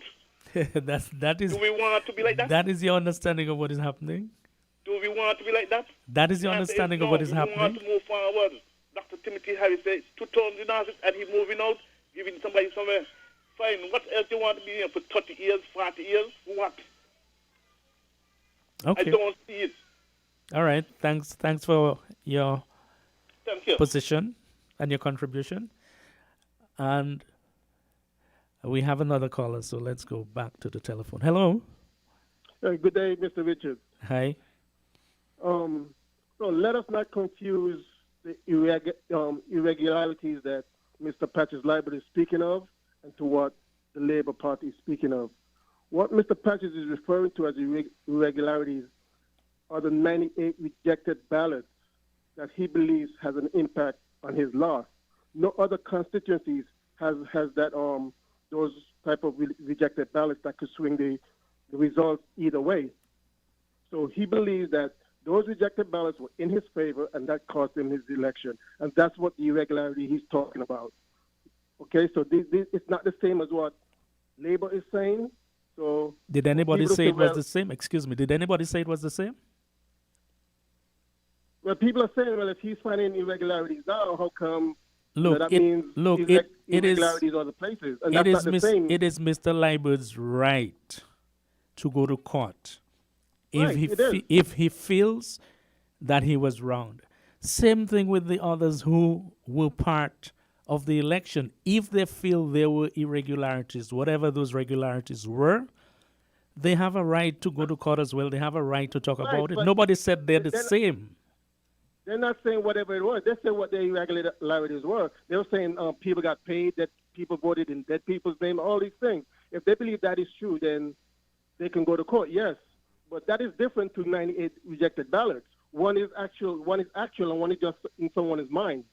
You know, we can actually count these rejected ballots. How can you prove that someone voted in someone else's name that was dead and all these things? I mean, you know, people are getting paid. So you think one is genuine and the others are a waste of time. And that's the point. That's what you think, but they clearly don't think that, and they have a right to pursue justice as far as they see it. Well, I don't believe that they don't think that. They're looking for excuses for their loss. Okay. And it's not, and the excuses are not genuine, and that's what I'm trying to say. Okay. Patches has a genuine, claim. The others don't. All right. Thank you very much. All right. Okay, thanks a lot. All right, let's go back to the telephone. Hello. Okay, we lost that one. But we were speaking about, yes, the CARICOM Electoral Observers Mission. And I think I responded to the caller who asked about the mission, its makeup and all of that. I could only tell you who the three people are, basically. And as I mentioned earlier, the chairman of the mission said basically that their aim, what they were looking at was procedural matters, basically. And on that basis, they gave the judgment that elections were free, fair, and transparent. However, there were other matters that cropped up before the election and some after the election. For example, there was one member of the Electoral Commission, Jason Hamilton, who pointed to what he considered disparities and measures that were not the best. He, for example, suggested that the government was interfering in the work of the supervisor of elections. I did bring up those things, I have to tell you. I did bring up those things to the three-member mission. And they were forceful in explaining that that is not what we came to look for. We came to make sure that there were ballot boxes and there were ballots and the lines were right and all of those things. Basically procedural things. I'm not sure everybody will agree with that, because if there really was a problem in terms of interference, and I'm not saying there was, but if there really was a problem of interference in the work of the supervisor of elections and electoral commission, which is supposed to be independent, then clearly that is a problem. I'm not saying one way or the other that it actually happened. We reported what was said to us and tried to put it in perspective. But if there was government interference in the work of the supervisor of elections and the commission, the electoral commission, that is something that should worry people. Not saying it happened, right? But there are allegations that it happened. And if it actually happened, then we have a problem. Any callers yet? Okay. Hello? We lost that person. Okay, well, we just about to wrap up. If anybody has... okay, let's go. Hi, hello. Can you comment, please? Good afternoon, Ken. Hi, good afternoon. Yeah, this is Mr. Politics here. Hi. No, Brother Ken. Yeah, here. Brother Ken, now, from election after election under the former administration, you know that we had a lot of irregularities, especially in 2010 election. When all kind of thing was going on, people was Islam fighting, people bringing, the former Prime Minister was bringing people from number 6, heading them in Egypt to vote in number 4. And all those regularities went on. A lot of things went on under the former administration. And you never hear people like Mr. McMahon and all those persons coming in and complaining about it. And when the election done and the government win, the observer said free and fair election, as usual. You understand? So I do not know people problem right now coming on and saying all these things. Because as far as I can tell, we was on a COVID watch in election. And I believe I was running certain polling station. And to be truthful, I see the election went fair and free. I see nobody. You had a little thing in Central. Because some people, they want bully down the people that in office to the point of vote. And they tell them they got to wait. Because some people got to go vote, that want to vote before they go work. And that was the real problem they had. But as far as I'm concerned, this is the free and fair election I ever see in the Federation of St. Kitts for a long time. You understand? Even with the long counting, the counting take long. Because the Dr. Joe and all the others them was asking for a recount. That's why the counting takes so long. But in time to come, I would like to see them put things in place that not like that could happen in a small country like this with no election, with this counting. Because I think it's really, really ridiculous to see that a small country like us, in a 68 square miles, I would need this. An election with 50-something thousand people. And an election announced maybe 10 o'clock or 8 o'clock in the morning and all those kind of things. Look in Jamaica. Jamaica is a big population of people with millions. And before 12 o'clock, Jamaica election don't call out. All the people don't call out. So in terms to come and going forward, I would like to see something put in place that when these election call and this counting call, everybody don't know who win before 12 o'clock in the night. All right then. Okay, you had the final word on this program. Thank you very much. Just about time to wrap up, and I must say thank you to all the listeners who called in and made their points, and to the general public listening. Thank you very much as well. There's another Voices program tomorrow. You'll have another host. I'm Ken Richards. Thanks a lot.